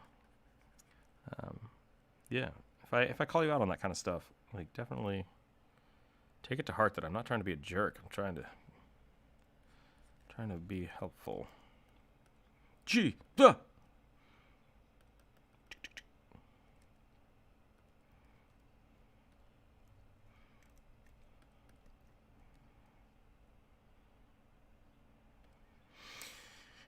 Yeah, we talked a little bit about that a while back, and I think I think we talked about it on stream. It might have been something I talked about off stream. That this is a social group, like the YouTube chat right here, the Discord, and I think a lot of people, especially in the American school system, again, aren't getting that. I think everyone freaks out about having to take speech class. Did everybody have to take speech class?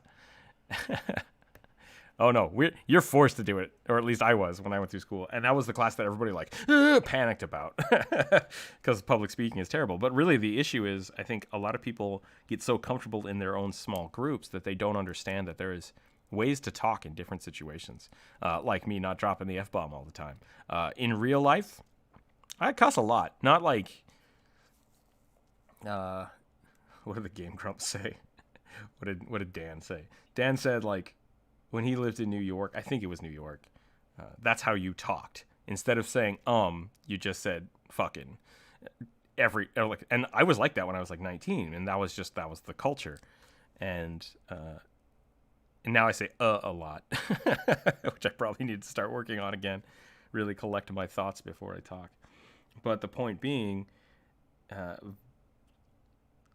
interacting with people is different everywhere, and there are a lot of people that don't get that. And I think that's why people coming out of high school, or people coming out of how did I do that? There we go. People going into college or just jumping into the working environment struggle. Well, these people are just like, they don't get my humor. They don't get. It's like, that's because you are not adjusting to the environment. You're not adjusting to the place you are now. So that's something that is very interesting. That I think people have complimented me on it. They're like, "Oh, you're just so easy to talk to," and it's like, well, I'm easy to talk to because I try to listen. I think is the biggest thing. Like, I can adjust because I've done this so much with different, like, going into a different classroom every day, or having to talk to a different group of people or different types of people, going from like a group of scientists, to a bunch of freshmen, to all of a sudden talking to a board of a school district, or a college district. That's not right. School head of a college. What the hell do you call that? So you have the architecture department, head of a department, we can do that. And then like the art department. So yeah, department head. Having to be able to do that all in one day is a skill. It's like you have to read the room very quickly and adjust your level of discussion. And whether that's like going from talking very technical to talking very casually, it's tough. It's real tough. And I think when we started the Discord, there were a lot of people that clashed and talked because they didn't get that until they've kind of figured out now our group is pretty cohesive. And so it's not so much that you have to learn how to talk as much as you have to learn how to read a room and understand. Yeah. And I wish we could teach that more in school so that people were more prepared to understand kind of life in general, I guess. But all right, I'm going to merge these layers down.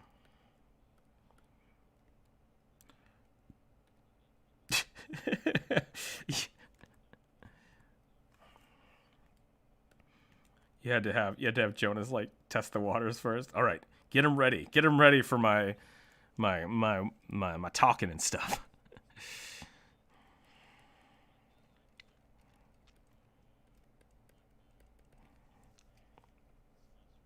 Sure.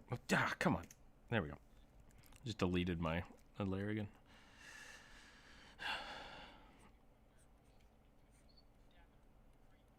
Yeah. Do it. That'd be so good. Man, I don't know.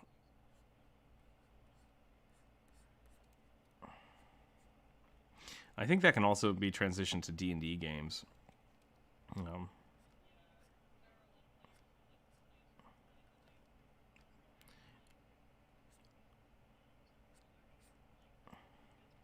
Yeah. Oh yeah. How'd your family game go? Did that turn out all right? Or have you not done that yet?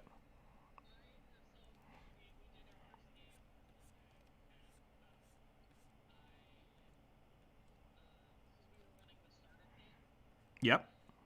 The Fandelver.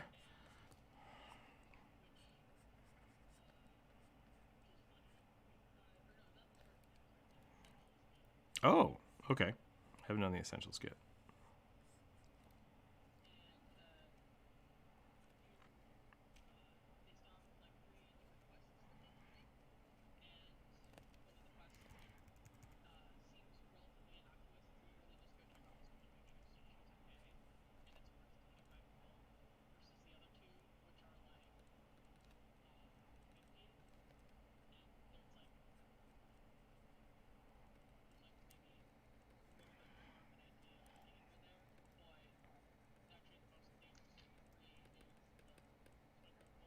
Oh no. Will you go check on my wife's pet, please? What kind of pet is it? Oh, well, have a good day.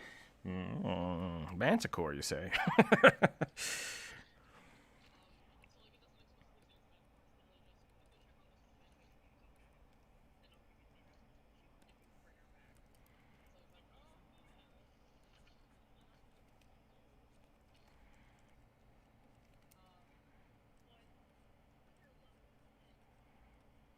Yeah.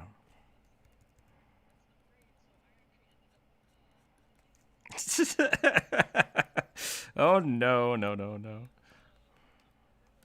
Oh, that's good.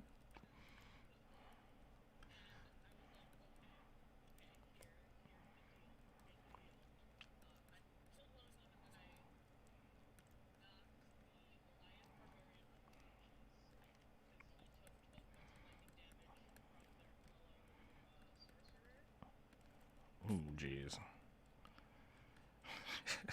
You've chosen this yourselves. Oh.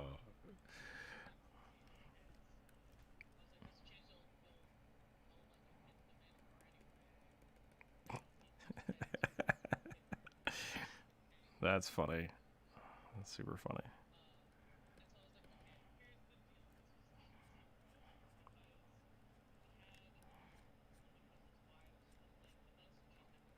Mm-hmm.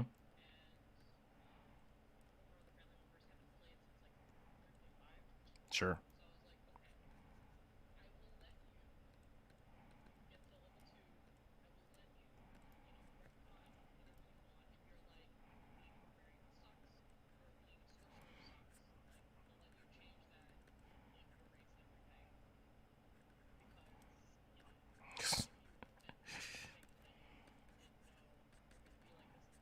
Mm-hmm. Yeah, that's good. I'm a big fan of that. I think that's a good way to play.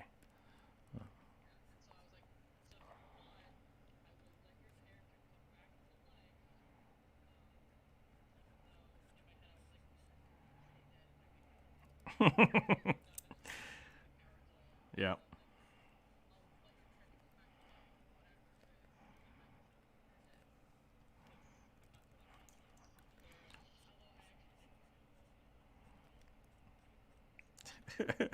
Wait, you cried because you killed him, or because you were just stressing out? Okay. Oh God. No, I've that's definitely. Yeah. That's good. That's good that they're on board with that. Yeah, that's definitely, you have a lot of opportunity there to kind of show people off. Like, yeah, 5 point or 3.5. A lot of people think. Well, I can't talk right now. I keep saying 5th edition, or wanting to say 2nd edition, because I've been reading all the Pathfinder books. Yeah, I just got all the Pathfinder books, so I've been trying to get that out of my head. The 5th edition books, game style, people think it's too easy, especially if they're used to Pathfinder at 3.5. Like, this is so easy. It's like, yeah, it's supposed to be accessible. That's the whole thing. It's accessible. So the fact that you are instilling in them that they can very much die is good. I think they'll appreciate that. So that's great. That is super great.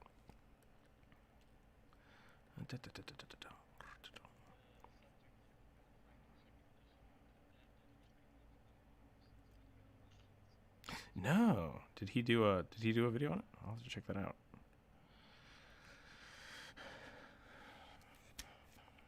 Ah, okay.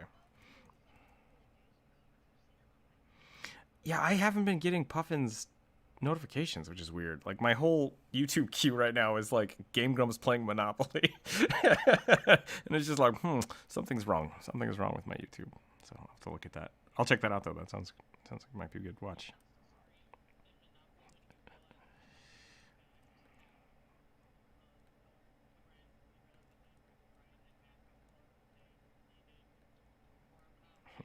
No. I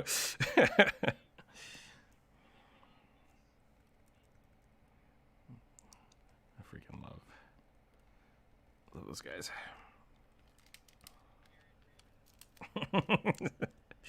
That's good. That's awesome. There is a lot of those, yeah. Yeah. What's the other one? There's one I always fall back to because someone like compilized it, made a comp of him being mad at Mario Party. I'm gonna see if I can find that. Hold on a second.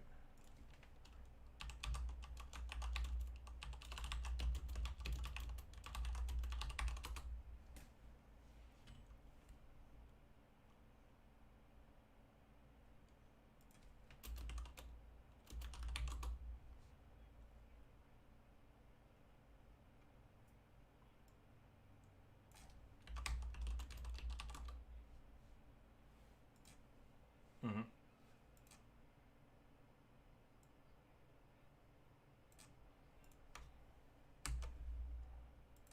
I'm gonna post this in the Voice channel.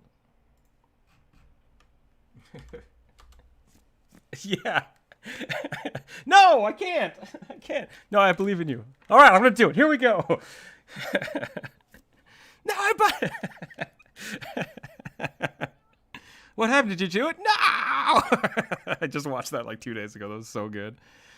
That was so good. I posted that. The Grumpet. That's what it's called. So funny. Yeah.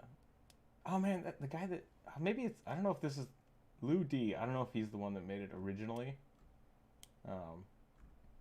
If he is, 7,000 subscribers, really? Like, dang. I love this video. If he's reposted it, shame on you. Either way, whichever, we'll see what.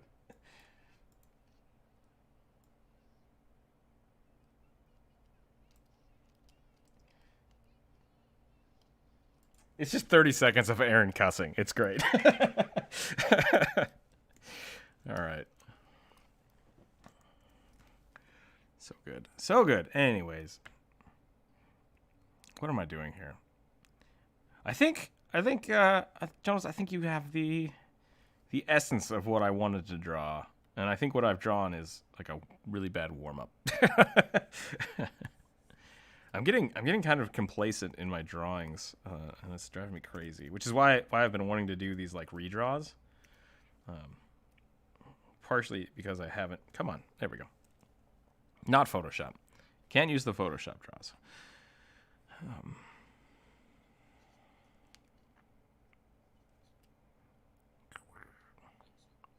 Gonna flex on. Yeah, really, my issue is that my drawings have been suffering since I started going back to work. Yep. Ah, man.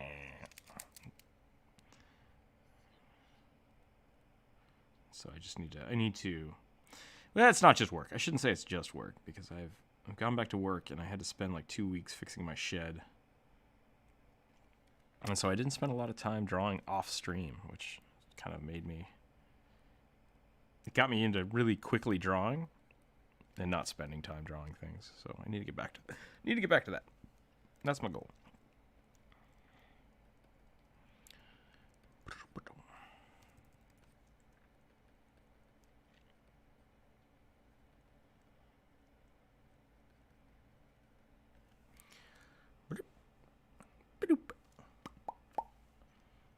I just looked over. I hate game theory.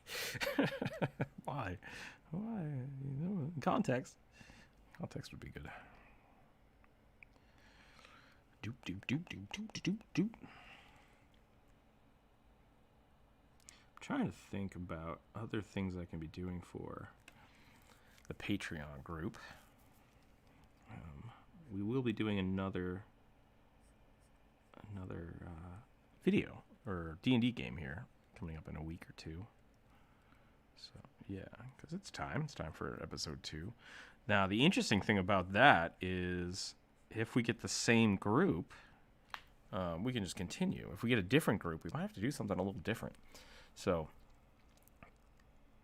yeah, if you do make it, we might have to do like a little weird introduction or something to it. I hope you'd listen to the other one, at least. If not, that's fine. We can have fresh eyes. But I'm totally fine with. That's not a name I like. No, I think there's a. What?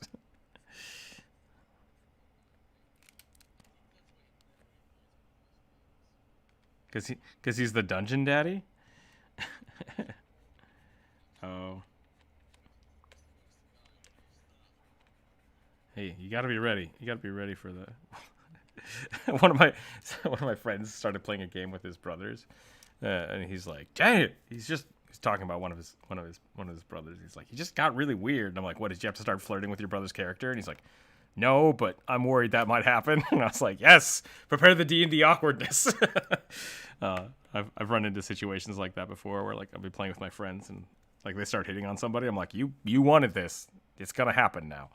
I don't know what to do.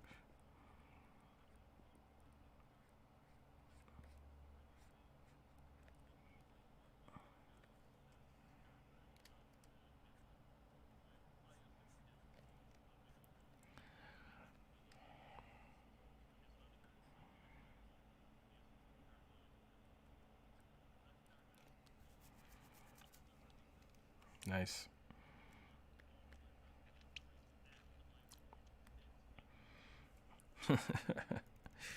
If there are girls there, I want to do them. You're not there. You're in the tavern. Am I there? Where? Where he's firing all these magic missiles? If you haven't seen the Dead, is it Dead?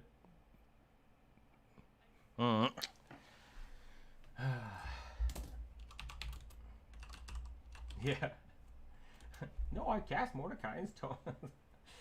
Guard from Watchdog.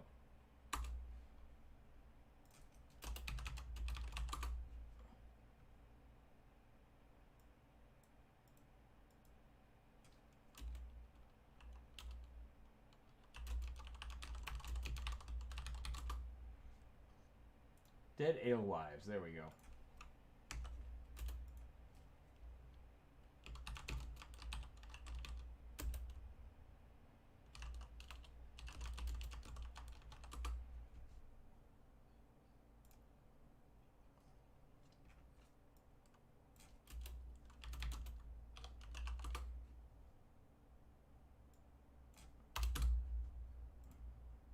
Okay.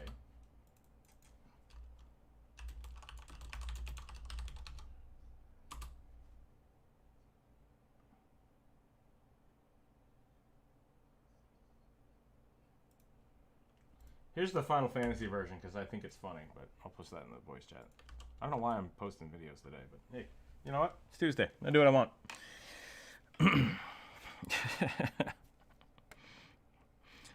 You have removed the neck completely. I think I might get rid of this tail thing I've drawn. I kind of liked the hair just going all the way to the floor, but I don't know if I like that anymore.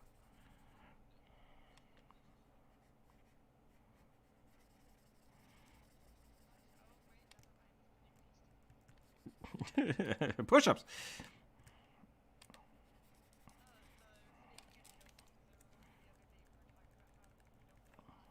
Yep. You don't have to. You absolutely don't have to. I've drawn crooked again. How did this happen?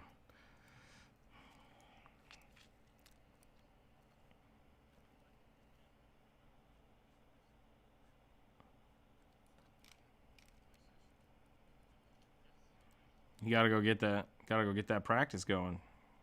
Gotta go plan that stuff.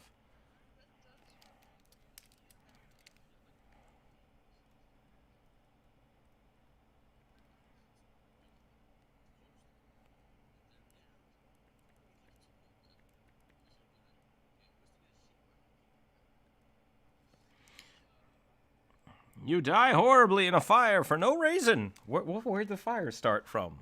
I don't know. That's what, like, the D&D. I don't know.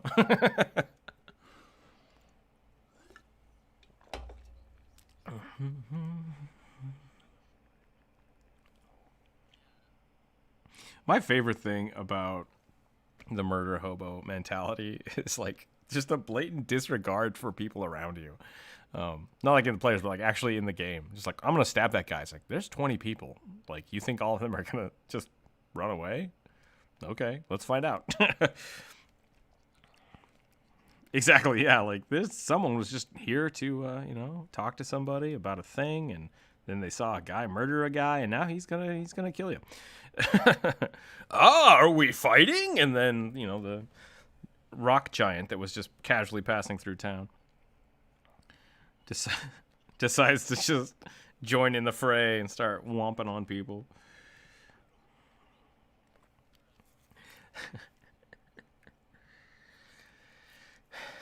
Okay, I'm sorry. It's a giant wereshark then.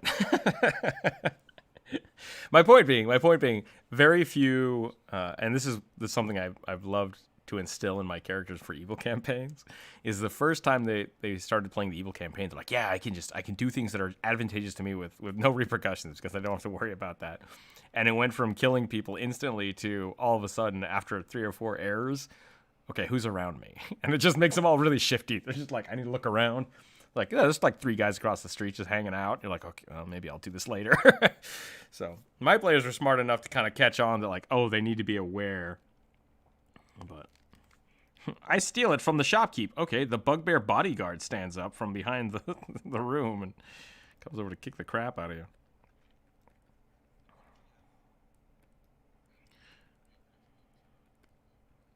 Yeah. That guy wasn't there. It's like, correction, you didn't see him. That's a difference. Didn't check the back room. You didn't disable the dead man switch that sets off the fireballs on the on the shopkeep. The building explodes. Whoosh, whoosh, whoosh, whoosh, whoosh.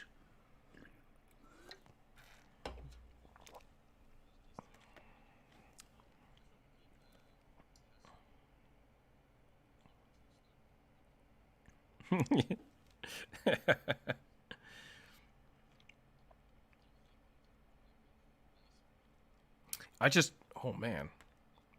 I just realized how small this ooze is. This is a big skull.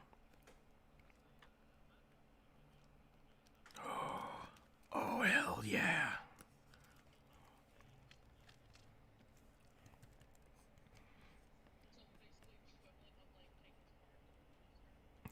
Yeah, exactly.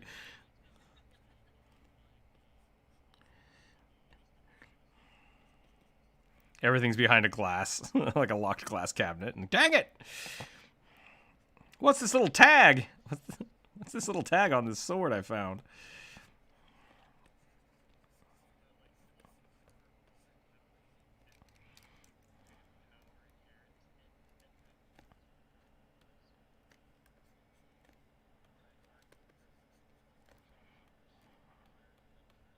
Yeah, I mean, like, there is no way a shopkeeper would have, like, oh, I have 50,000 gold worth of stuff that you probably want to buy from me, but I don't guard it. It's like, are you kidding me? Like,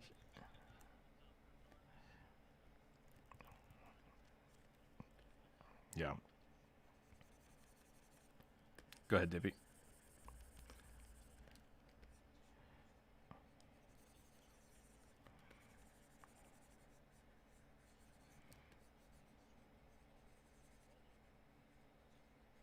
You super glued your table to nothing.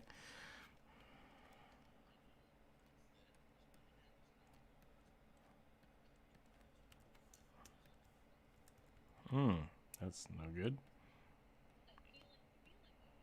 Ooh, now it's super glue.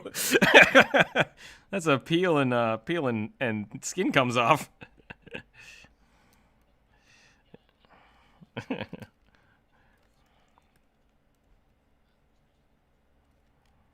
Just don't glue it to your tablet.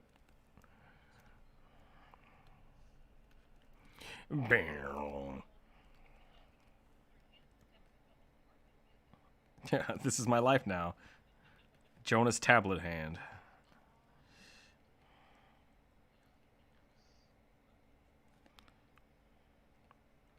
Gotta make that money somewhere. Chase that paper, son.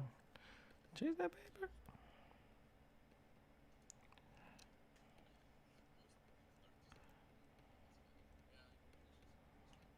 Only slime girls. Seems legit.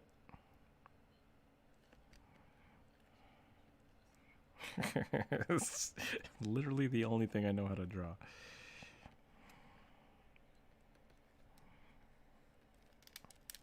Someone likes it, I bet.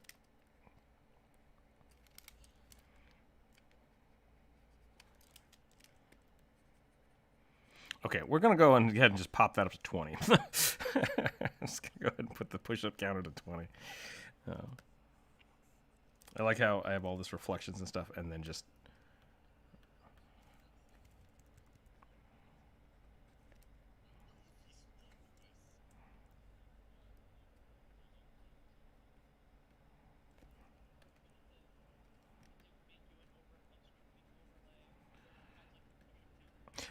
You know, that would be smart. I don't know why I haven't thought of that before. That would be real smart. I should probably do that. Or I should at least have like an overlay that's telling people what that's about.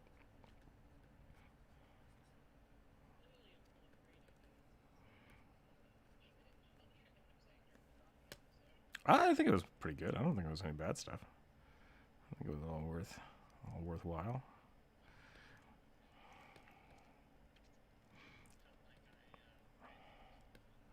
Yeah. No.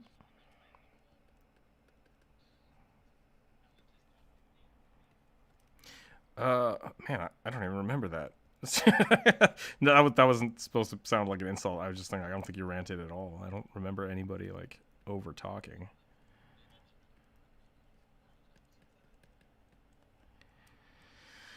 I think there's an inherent anxiety that comes with that kind of stuff. I remember when I started doing, I had to go up in front of like big audiences and talk for a couple different presentations. And the first time I did it, I blacked out. Like, I just don't remember what I said at all. And I got off the stage and I was like, crap, did that go well? And everyone's like, yeah, it was fine. I'm like, I don't remember what happened. I just don't remember anything I said. And I feel like I just rambled. And they're like, no, it was good. And it was like, okay, cool. So I think that's just kind of part of the process is I still struggle now after talking for a year on stream to make sure that the things I'm saying are not totally garbage and fluff. Because I could just talk. If I needed to talk for an hour, I could just talk for an hour about absolutely nothing. And I've done that. I've absolutely done that. and that's kind of its own thing. But actually trying to talk and make sure that it's worthwhile is tough, is really tough. So I definitely don't think anybody should feel like, oh, I didn't talk about anything important. It's like, it doesn't really matter, to be totally honest. It's all part of the process of doing it.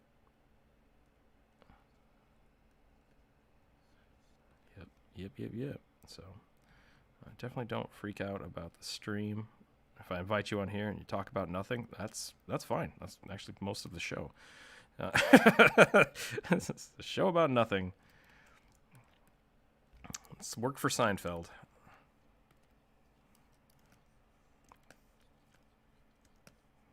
You know, we've talked about smut you can draw for money quite a few times, so maybe I should change the stream to that.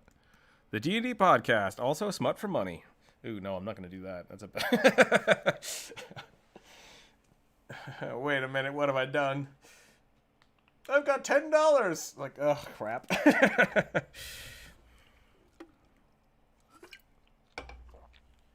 Oh, Beat of Force. That's such a good item.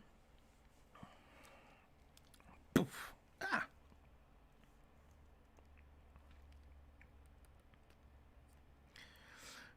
But yeah, so back to the shopkeeper talk. One thing I like to do is I follow the Pumat Soul example of, in small towns, yeah, there will just be weird people that sell random stuff. But in most locations, people open up shop because they are powerful enough to craft things. So if someone is like, hey, you want to buy this sword of +3 flaming death? And your players are like, I think I'll just steal it. It's like, this guy made a +3 sword that can insta-kill you.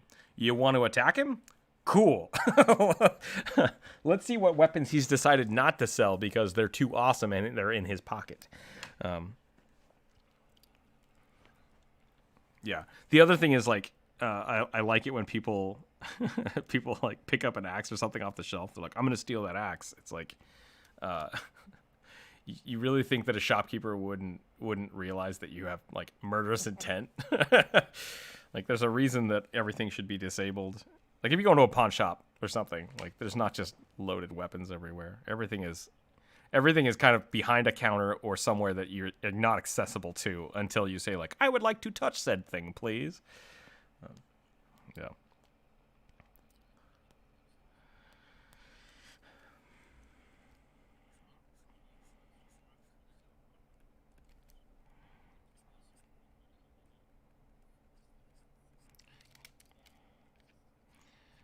I remember when you could buy guns at Target.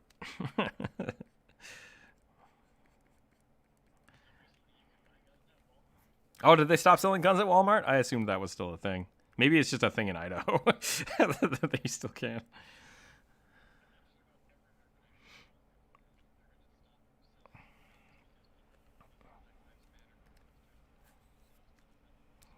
Oh, beautiful. That's a good reason to do it.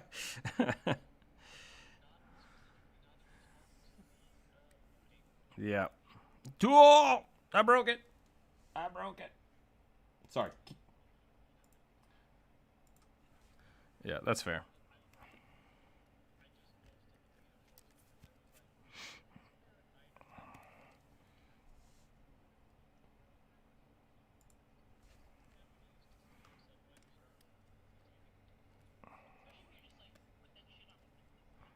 Oh yeah. If anybody is interested in some fun items that are kind of innocuous, look up the Necklace of Fireball. I love the Necklace of Fireball. Look it up. It's super good. I love giving that to low-level players because it's such an like. Yeah, it's like giving someone in a Resident Evil game the rocket launcher or the grenade launcher like 5 minutes into the game. They're like, "This is the best thing ever," and then they're scared to use it. It's like, I don't know what to do here. Yeah, what if I blow myself up? It's like, that's the risk you're taking. Yep. Especially if they just wear it. That's something I ask all the time that people don't realize. Like, oh, you got hit with a fireball. Are you wearing your Necklace of Fireball?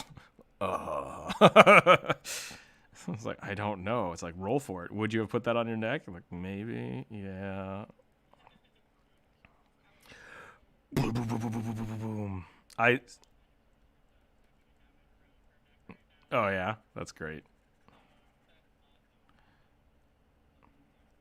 I had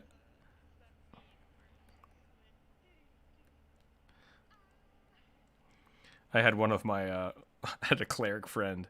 It was Kevin the Necromancer. I'm gonna stop blocking that and just tell you it was Kevin. Kevin does most of the weird stuff. We walked up I'm like, okay, the portal opens and you expect the armies of demons to start pouring out because it was an encounter that they knew was coming. And he's like, great. I pulled 5 of the beads off the necklace and just started chucking them into the portal. And I was like, okay. I'm like, I didn't think about that. Fair enough. 3 guys come out of the portal. He's like, what? But I threw all the fireballs. I'm like, yeah, you killed most of them. There's 3 left now. Great job. Instead of 20. Yep. No, it was a really good use of that, and I love that kind of stuff. So it was pretty dope. Pretty dope.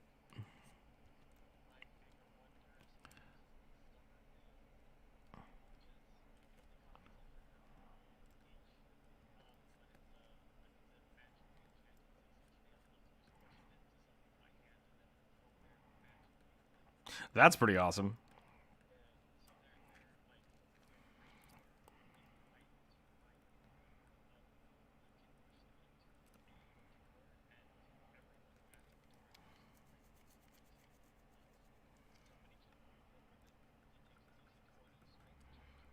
Is that an actual item, or did you make that up? Because that's pretty dope.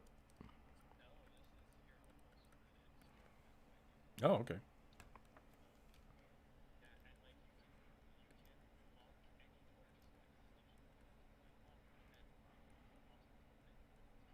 That's pretty awesome. Oh yeah. No, I've done that. Not that specifically, but like, I discovered that the thing that makes one of the sorry, let me rephrase that. One of the items I love is the immovable rod. It's a great item, and so once I started making a character that was bent on being like the best magical shopkeeper, I started looking at like what's some really cool stuff that I can just fandangle. And so what I came up with was the immovable dagger and the immovable axe. And so it's the same enchantment, but instead it's on a weapon. So I'm like, if you stab a dagger into something and then click it, the dagger is stuck there. And sure enough, it got used to peg somebody to a wall. And I was just like, ooh, this is dark. This is dark, but I love it.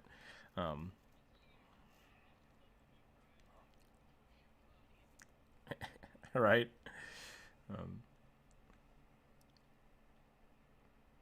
Only works on non-living things, otherwise it'd be too powerful. Yeah, I could definitely see that being a thing. I'd basically make it a will save. Not to mention if it's something that's not attunable, like you could just deactivate it. So, kind of a cool idea.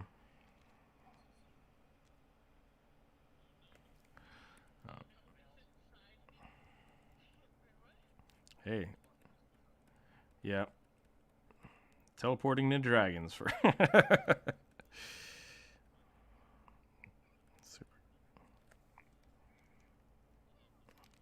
Cuttlefish. So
I Oh yeah, Hunter wasn't.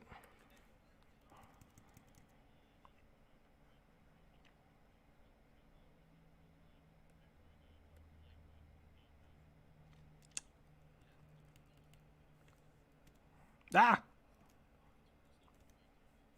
Oh, dang it! I keep deleting this.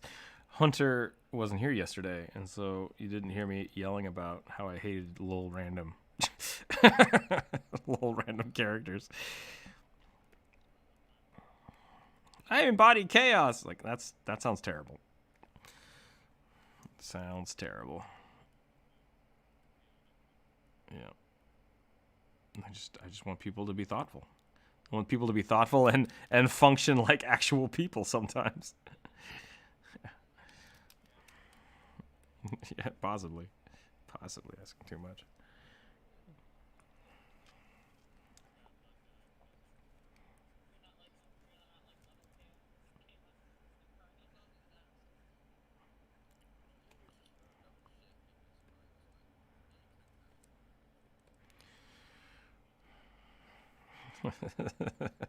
That's pretty good.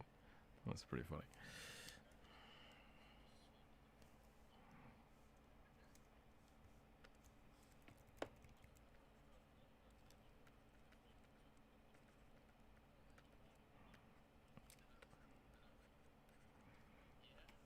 You absolutely can. And here come the guards to.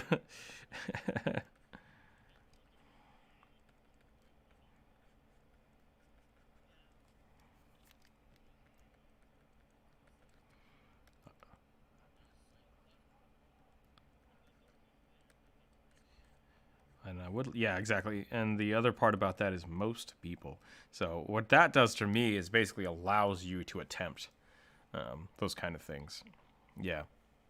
And so with especially with those kind of backgrounds, you walk into a bar and you're like trying to shake down the bartender for a free drink or something. Most people will just be like, "Ooh, that guy is crazy," and just like, well, avert their eyes. But then when you decide to like, I'm gonna burn the building down, everyone is then going to call the cops. Like, there's a big difference. And so, yeah, I think that's those kind of backstory things are cool, where it's like, oh, you can always find a place to sleep, or you can kind of hustle people, or you're really good at certain things. I love that. But once again, the little random stuff is just like within reason. Everything should be within reason, and yeah.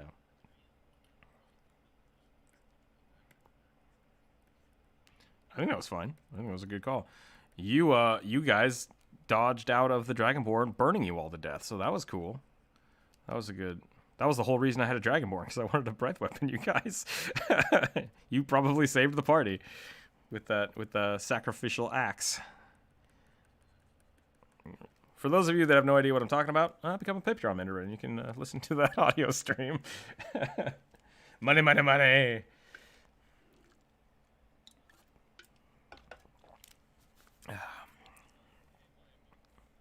I know I've noticed some things like that with the breath weapon's not really upgrading as well as they should.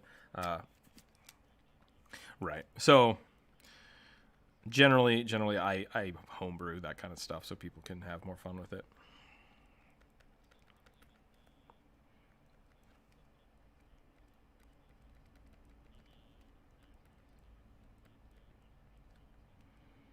Yeah, the resistances. Mm-hmm. I like that too. I guess if you watch my Dragonborn video, you probably get all that. You gotta get it specialized. I let people specialize in like dragon aspects. So if they want wings, it's like, yeah, you can eventually get wings, or you can make your breath weapon really good, or you can augment your breath weapon.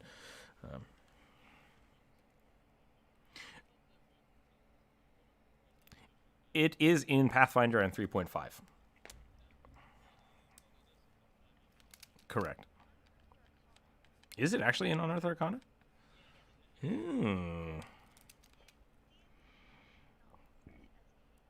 Interesting.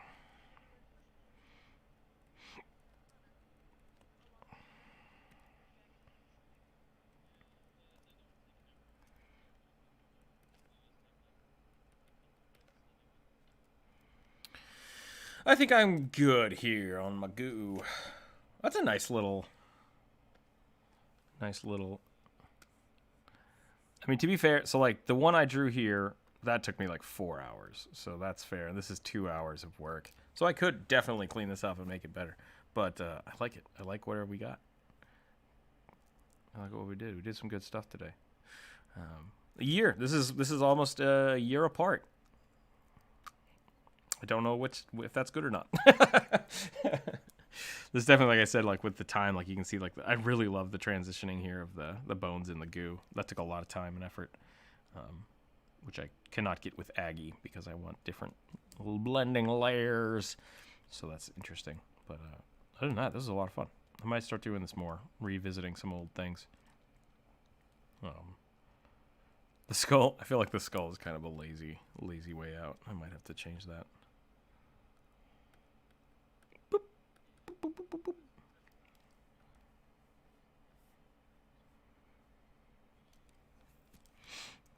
boop. Let's extrapolate it. Let's see what happens. Where's this going? Let's make a new one of these. Let's get this.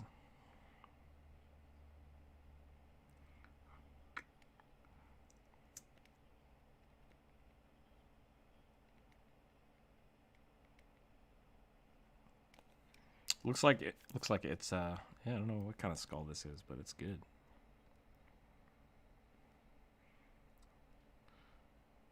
Did you transition back to Warframe? Is that what's going on?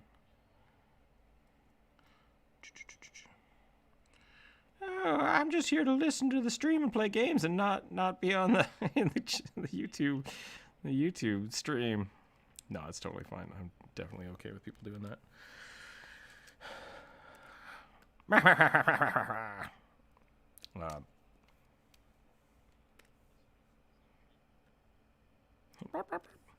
Moo. Oh, that is a great idea. Let's do that. Let's turn that off. Was that Ace? Who said that? Okay. That was terrifying. I was like, geez, did someone else just jump in the chat? What was that?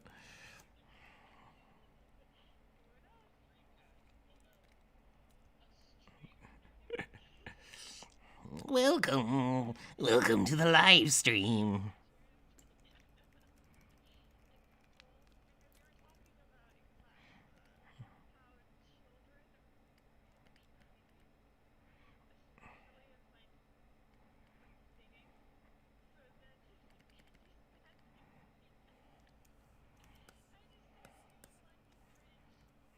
Dang it.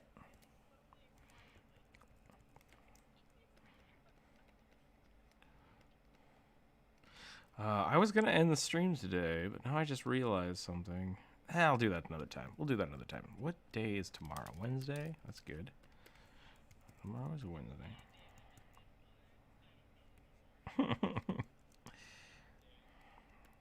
Tomorrow's Wednesday, so that's going to be the viewer suggestion, which will be fun.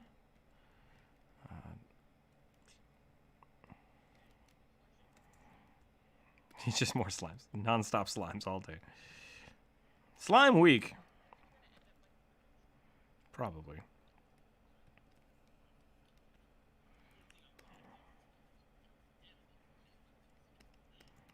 What, slimes or mimics? I'm going to do this. I think I actually don't like that tooth either. There we go. That looks pretty cool. I'm okay with that.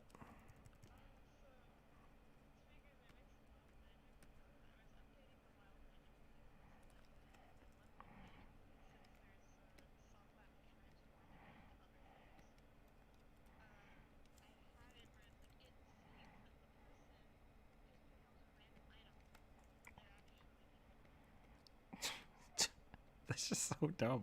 I don't know why that's a thing. Hey, you know what would be great? What if we just deleted your character? Let's do that. That'll be good.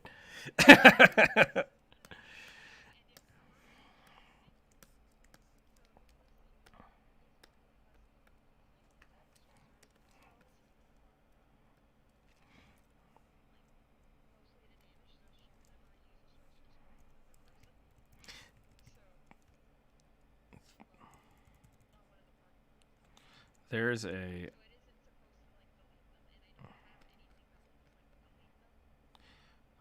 I don't know.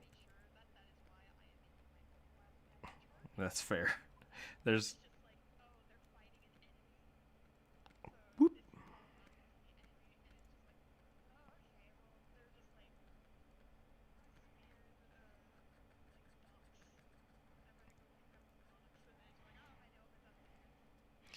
Um, there's a magic card from a very old set that it's from one of the unglued cards that you take the card when you play it and you rip it up and you throw them into the air, and anything the card touches you take possession of. Like you physically just own that card. And it's like that's not cool.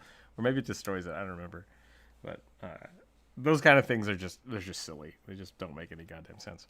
So, but yeah, that kind of shenanigans is such a love-hate relationship with them, because it's like, that's really funny. Never ever play that.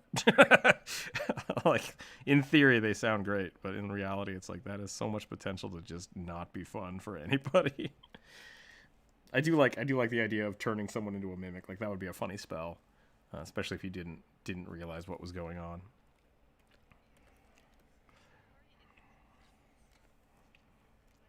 Ah, blah blah blah blah.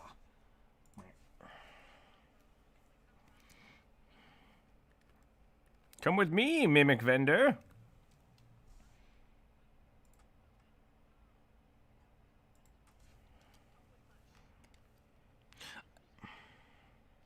Yeah, I just don't get the allure of it.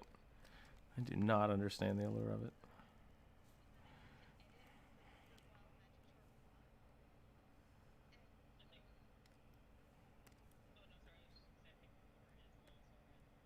Yeah.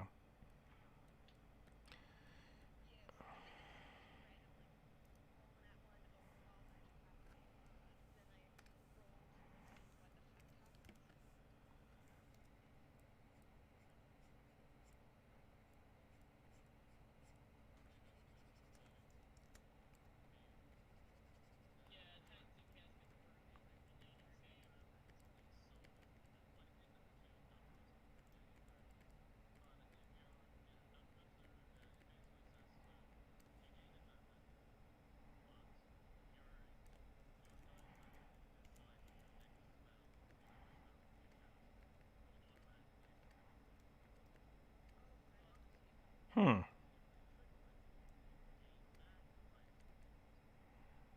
Oh, interesting.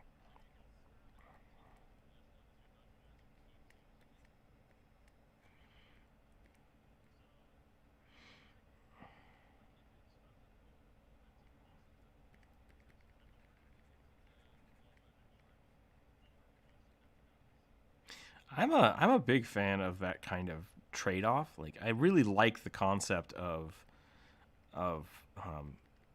being able to summon more power, but at a high risk, high reward. The only problem is there are a lot of like really, really random things that I like turn into a plant. It's like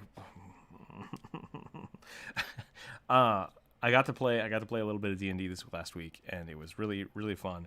My dragoon ran into combat, jumped like 100 feet at somebody, and was basically like, "I'm here to just mess stuff up."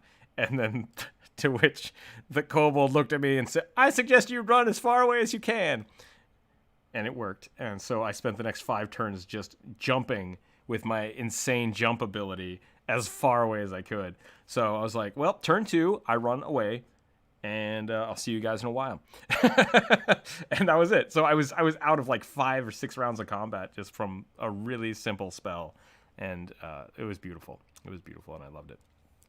But yeah. So I think there's definitely a place for that kind of like additional damage, but like sometimes the simplest spells are the best. Like, you don't need all that craziness to add a little bit of chaos to the party. You just have to know when and how to use things. So that is a lot of spikes. This is not a lizard or a goo. This looks like a lizard. I did, yeah. I guess I've talked about this a little bit, but I haven't actually shown anybody the chart. So I can just share it, actually. I think I can just share that with D&D Beyond, right? How do I do that? D&D Beyond. D&D Beyond.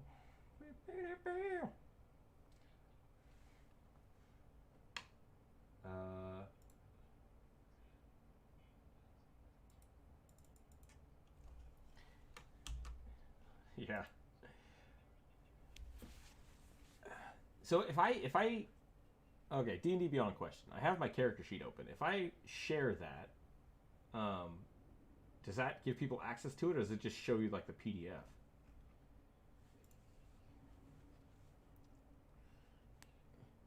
So if this is just my character, it should be fine to share it.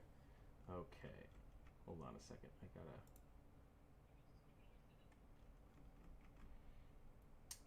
Inventory? That's a good point. That might be the way to do it.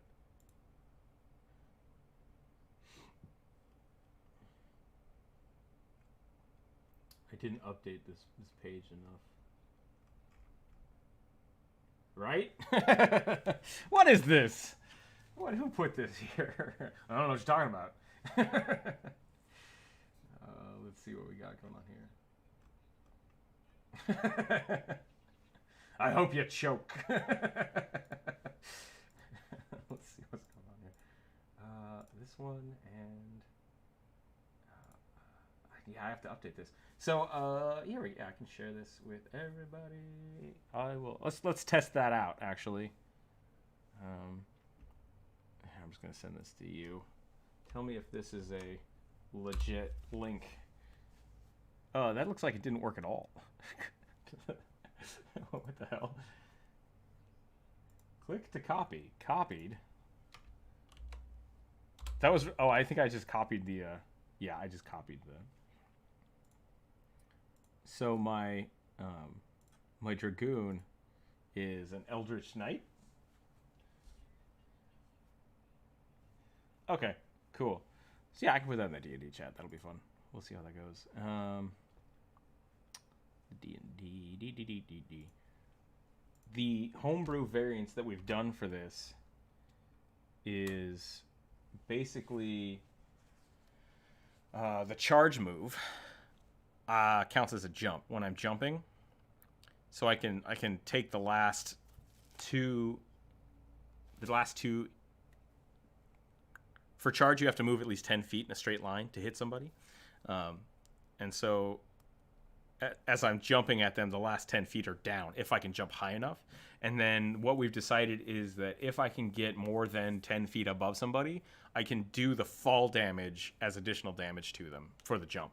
So that like benefits me having the boots of striding and jumping, as well as casting the jump spell so that my character can, like I said, I jumped out of the sky. That's how we initiated combat. I just like crushed somebody with the lance. And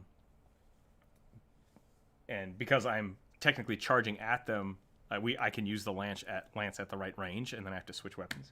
But it's really cool to just like crush someone, and then I got suggested, and I'm like, okay, and I just jumped the other way. I'm like, bye, and just started bounding out of combat. It's a lot of fun, yeah. And so I've got, with the Eldritch Knight thing as well, I can cast True Strike and do one attack, which is pretty cool, so I can give myself advantage if I need it. But the real benefit is the charging feat, the athletic feat, and the Graded Weapon Master. So yeah, so you can get like plus 15 to attack in one in one round. So generally, what I'll do is I'll wait outside of combat. Usually, I'll cast Jump before combat starts if I can, and then I will take one turn to give myself advantage with True Strike, and then on the next turn, I do the Jump Charge, Great Weapon feat, and just crush somebody for like 29, 30 damage. Pretty fun. Yeah, do it.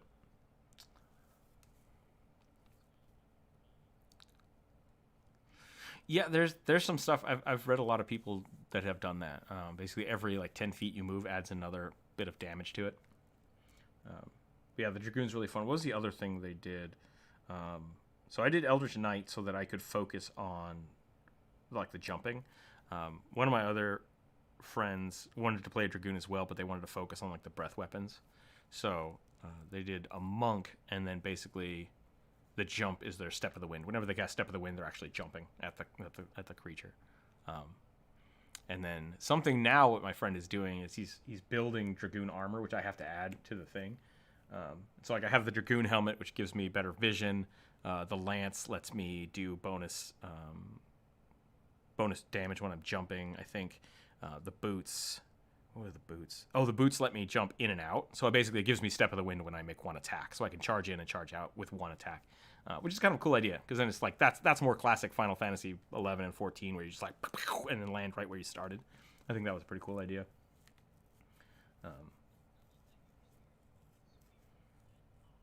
The Spear of Mad Hops was a custom item that I made in game because they were like, we can infuse magic into these weapons. And he was assuming that we were going to like, just make them +1 weapons or like cast fire spells into them to give them like, oh, it's a spear with fire damage. I'm like, I'm going to cast jump into it.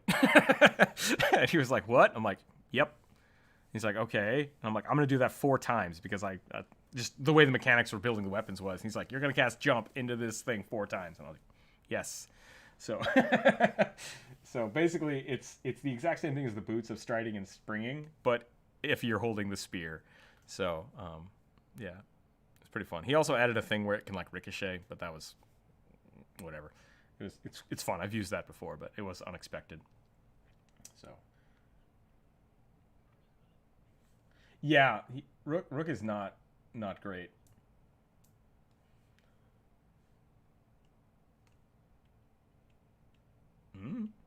Did you roll those lucky? I did roll those. Yeah. The 20 is not a roll. I do have a ring of strength. I think I was 18 strength, and then I'm a human. So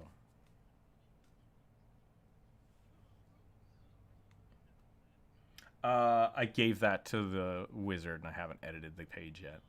Yeah, we are playing a high fantasy game. This is Lars's campaign. He's running this one.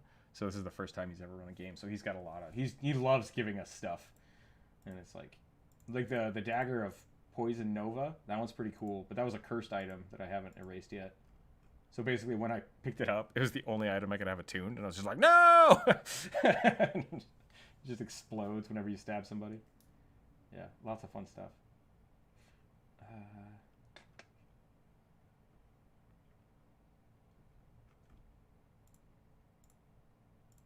Yeah, a lot of fun. But so the spells, if you look, there's a lot of fun stuff there. I use shield a ton. We have a cool combo with absorb elements because Jump Rope is playing a Dragonborn. So she'll I'll jump into combat. She'll breathe fire on me, and then I'll absorb it, and then stab somebody with it. That's a lot of fun to do that kind of stuff. Yeah. And then I thematically tried to pick stuff that I thought Dragoons would have. So Shocking Grasp, True Strike. Misty Step. Misty Step has been really cool as a Dragoon because it's just like jump into combat and then boo, bounce out. That's how I'm building my characters, trying to make it as Dragoony as possible. And then Magic Missile. It's just I had to pick one. I picked Magic Missile. It's my only ranged spell. I guess I throw spears a lot, but yeah, it's short range.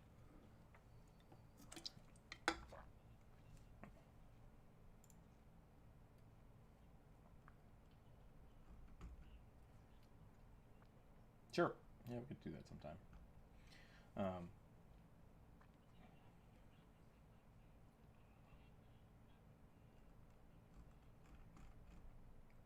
Yeah. Oh, to try to make it like a zine or something. It could be interesting. There are a lot of Dragoon things out there. I feel like this one's pretty simple.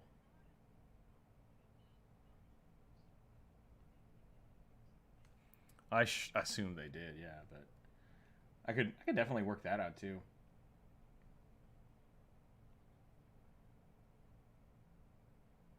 Because yeah, I could definitely see, like with Eldritch Knight, being able to cast a cantrip is kind of cool, but you just don't get many cantrips. So I'm kind of not super happy with that. Versus if I would have been able to, basically, what's the other one? Yeah, it might be something that like taking Step of the Wind is kind of a variant to it. There's a lot of things you can do with it. It just depends on how you're focusing it. and which Dragoon you're like basing it off of, because there's a lot of different variations. So, but if you want to make those kind of things, they're fun.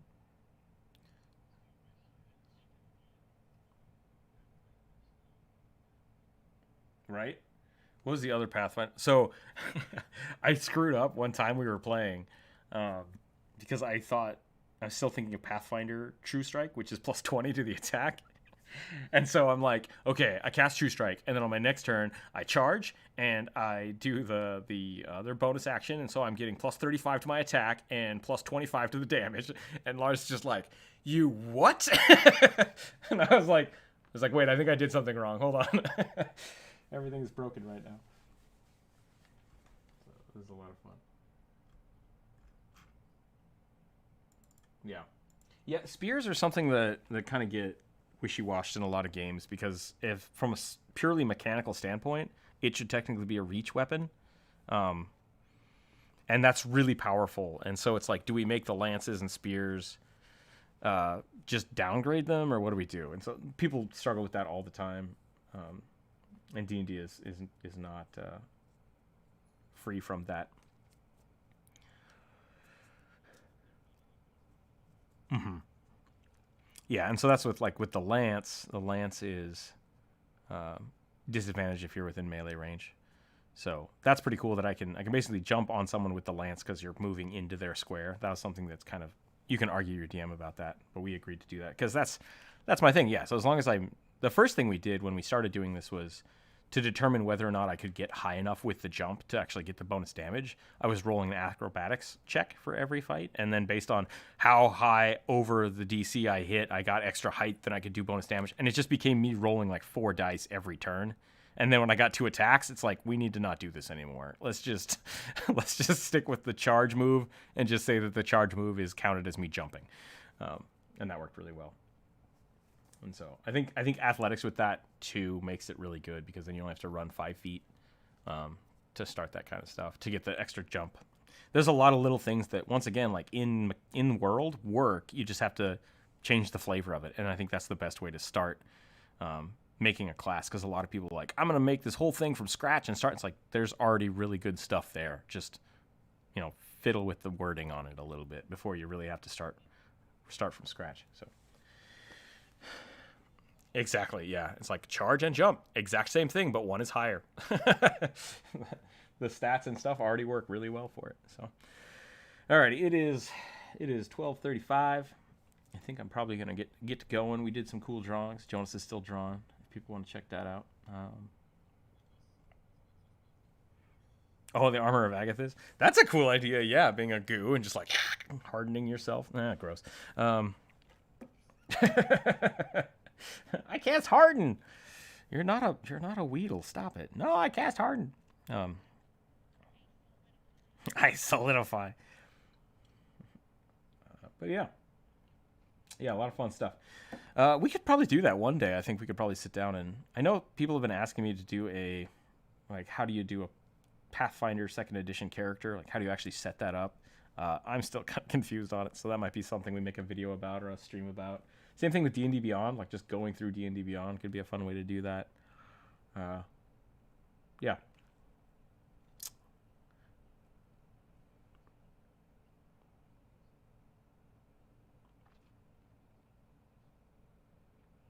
Mm-hmm. Yeah, so it's really nice. That might be something we can do maybe on Thursday or something. We can figure that out. But we'll keep going and figure that out in the future. I'm going to take off for a little bit. I'm going to try to get some video stuff done so we can actually have some new videos coming out, some new content. Got to get the P.O. box set up so I can mail out all those stickers, which would be super cool. I think in the next few weeks, I'm going to be setting up a website for myself. And that way I can be selling stickers instead of people having to be part of the Patreon group. If the Patreon members like the setting that it is right now, where you just kind of like bi-monthly get random things, cool. I might be shifting that a little bit just because I don't feel like I can be consistent enough about it. So if I set up the store, it might be that Patreon members instead get discounts, like big discounts, or you get like one thing from the store a month. I think that might be a better way to do it, but I'm going to work on that. That's not something that is set in stone, and it's not something I have decided to change right now. As of right now, everything should be the same. And if you have suggestions, or like, hey, you know, I'd really like a mug, or I'm really interested in buying things like X, Y, and Z, that would help me kind of start doing market research into what people would like from the website. Right now, it's just going to be a lot of the stickers. If you want to buy the stickers, I'm going to try to get that set up so people can do that. Because I have a large chunk of them now. I have a whole bunch, and I don't want to send the same stickers to people, so I have to figure that out. But maybe people want more of the same, so let me know. Same thing with Patreon. If there's a sticker you want that you know I have, which I don't think I have that posted anywhere. If there's a sticker you really want, you know, send me a message or in the Patreon chat. Be like, hey, can we get a sticker of this? And maybe that's the next sticker I make. So keep that stuff in mind. The Patreon is, you know, supporting us pretty heavily right now, which is great. And I want that to be something that we can expand in the future so that we can keep making this cool content. The closer we get to me not being at work is awesome. So that's my goal for the future, to try to make this more sustainable. And we'll keep going in that direction. So thanks again, everybody, for watching today.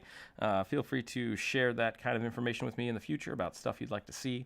And stay happy, stay healthy. If you are within the storm that's running across the U.S. right now, please be careful and be safe out there. And keep your dice on the table, and we will catch you next time. Oh, switch to the title screen.